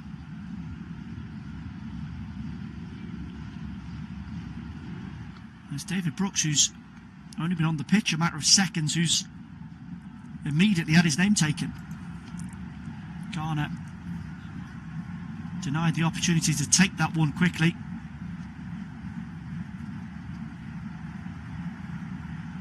Madley gives the signal. Garner swerves that in towards the far post. It's headed over the top. Branthwaite gambling in there for Everton. I've just mistimed his jump ever so slightly. Trying to wait until the last possible moment just to hang up here. Gets above Scott. Can't quite steer it down and on target to test Jordi Petrovic. Chance though for Everton.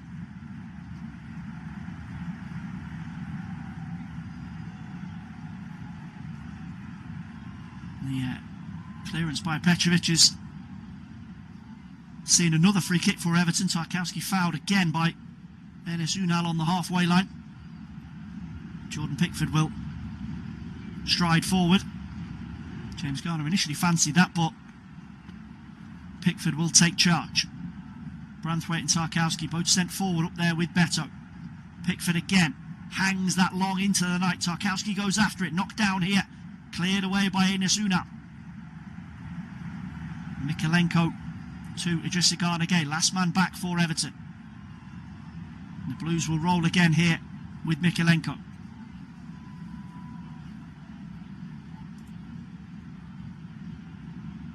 Mikalenko this time just tries that angled ball up towards Beto, and it almost bounced through for James Tarkowski. Senesi gets a little touch on it, and James Hill will clear away. Bournemouth can break once more over the halfway line. Enes Unal, poor ball there.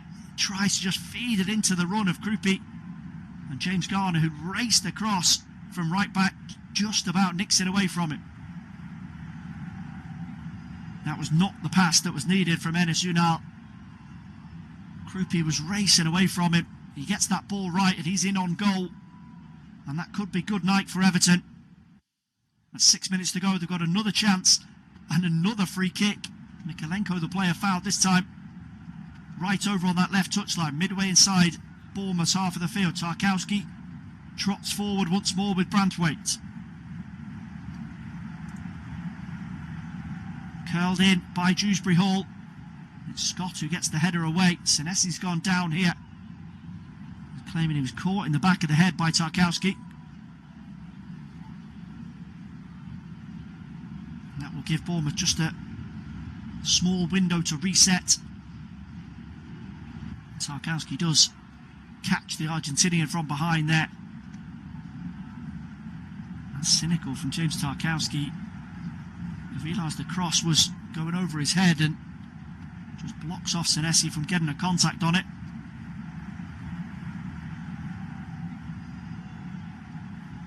Bournemouth with the chance to breathe. 5 minutes of normal time to go. Everton 1, Bournemouth 2.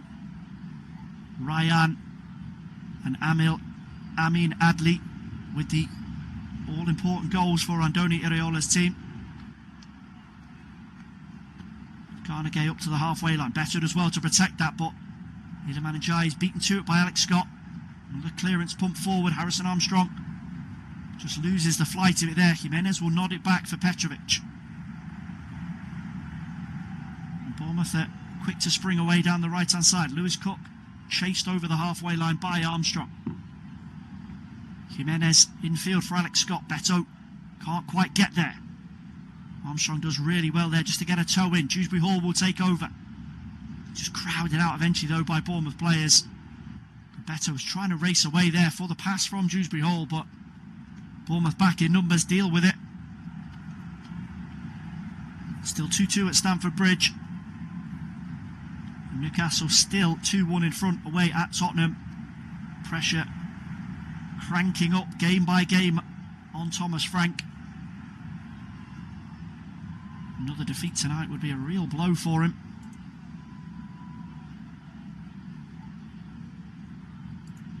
Tottenham currently down in 15th in the table. It's been a really difficult January and February for him. Hasn't won a Premier League game in the calendar year, and another loss will only lead to more questions. Here's James Garner down the right hand side trying to attack Adrien Truffert. Blocked away for a throw-in for Everton. Right on the corner of that Bournemouth penalty box. Garner will take in the absence of an actual right back for Everton. And Jai tries to win the corner off Truffert, but eventually he'll roll it backwards. Dewsbury Hall finds Garner Gay, and that's blocked behind for an Everton corner. Well worked that by the Blues. Garner Gay just bursting forward from midfield, but it's Senesi that gets across to deflect it behind. There will be a fair bit more defending for Bournemouth to do here as the clock ticks on. And the corner is cleared away only as far as Armstrong on the edge of the penalty area. Branthwaite tries to get there. It's nicked away from him as well. Mikalenko eventually all the way back for Jordan Pickford.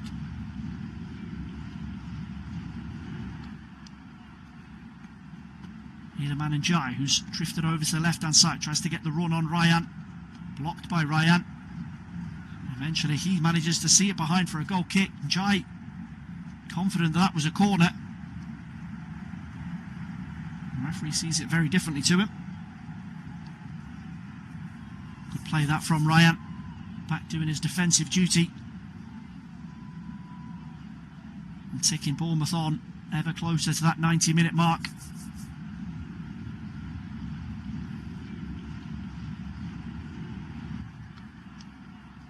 Hill squares it to Alex Jimenez at right back. He can't quite gather it in under pressure from Armstrong.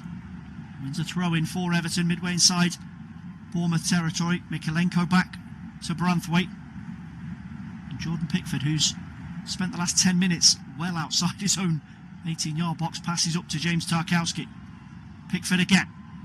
High ball hoisted over onto that left-hand side. Mikalenko takes it down. Can't quite force away past Jimenez. Armstrong will pick up the spare for Everton.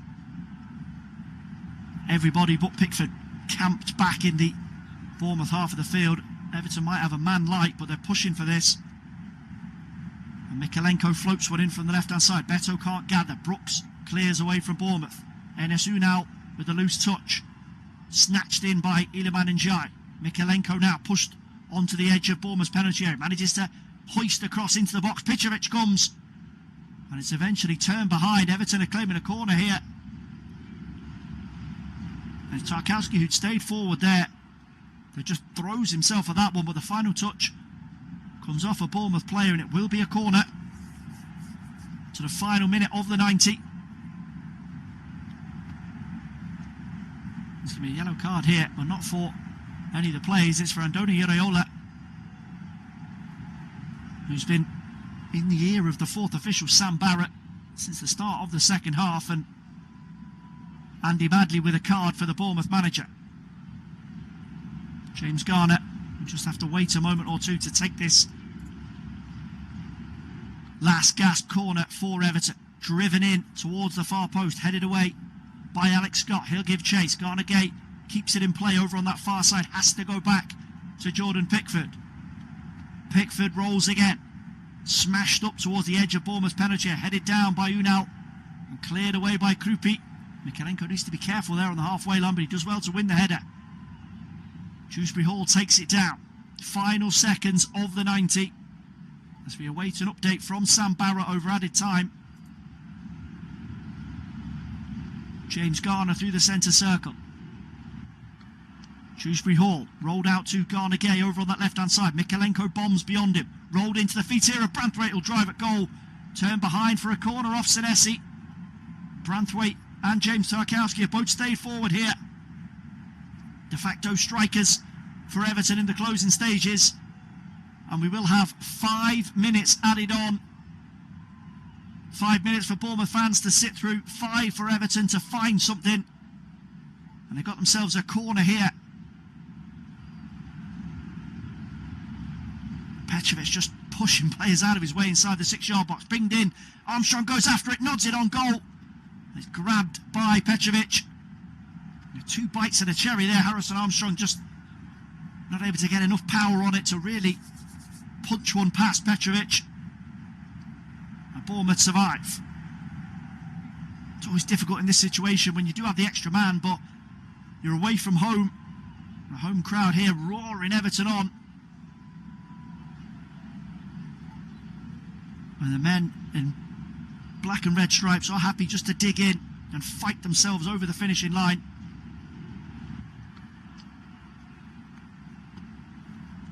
Krupi there will chase down in that left channel. Branthwaite awkwardly manages just about to smuggle it back to Jordan Pickford.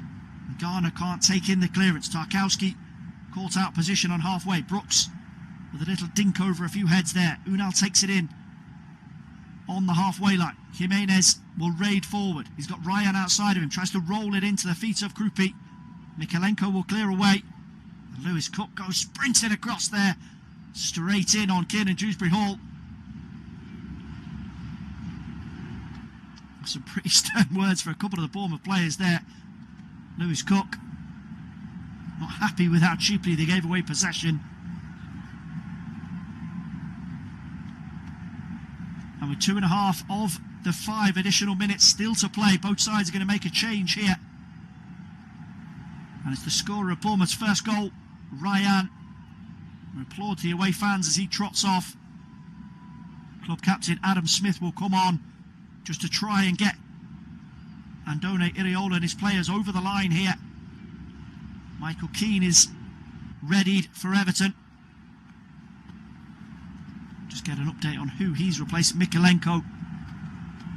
And imagine he'll go straight up front. It's a front 4 of Beto, Tarkowski, Keane and Branthwaite. Pickford with the long ball forward, helped on by Branthwaite. And it's just a Bournemouth wall on the edge of their own 18-yard box there, repels Everton again. Smashed away back into the Everton half. Garner Gay is back there. Jordan Pickford is playing at left back right now. And he'll go long again, Pickford. Up towards Tarkowski this time, headed back across the 18-yard box. Beto takes it down.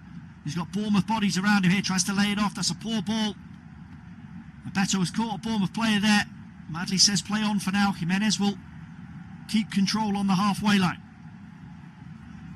Again, just another ball pinged into that channel. Armstrong will Knock it back to Pickford. Anywhere will do for Bournemouth right now.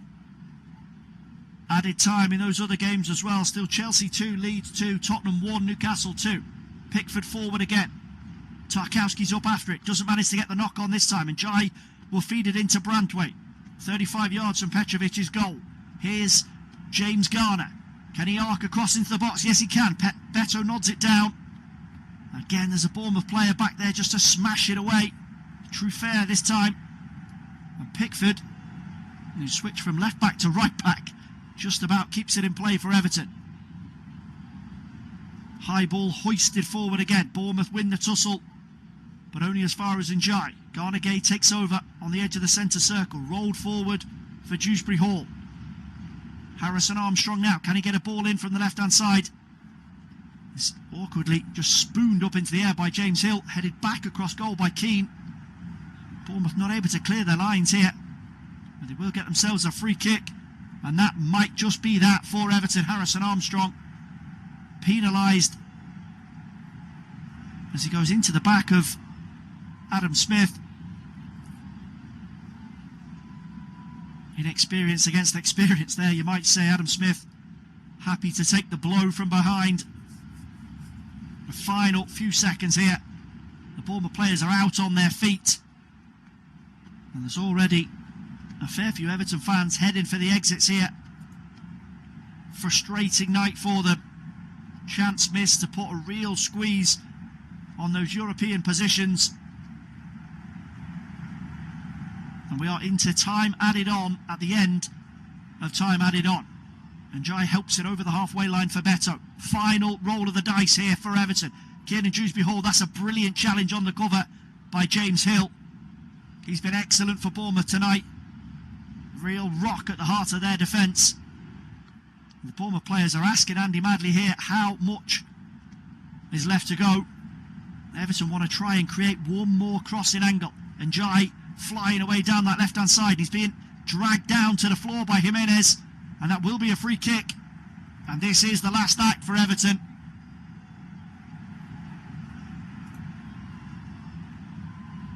Jimenez will take a card. And Jordan Pickford has been ordered forward by the boss for this one.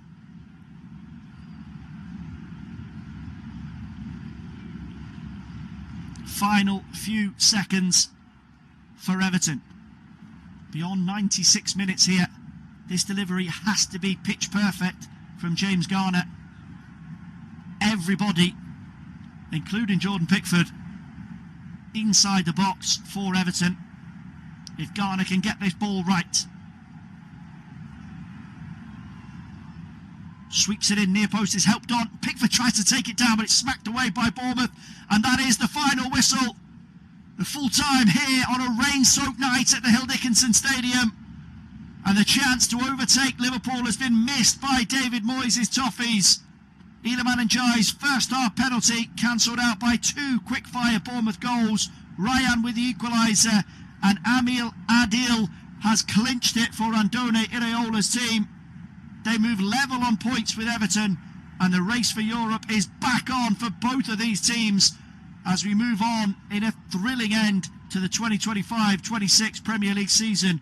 All over here tonight, and there's a row on the sidelines here. Seamus Coleman getting involved with some of the Bournemouth coaching staff. He's not happy, and the result has gone against Everton this evening, and they need to react, and they need to react quickly. Full time on Flash Score, it is Everton 1, Bournemouth 2.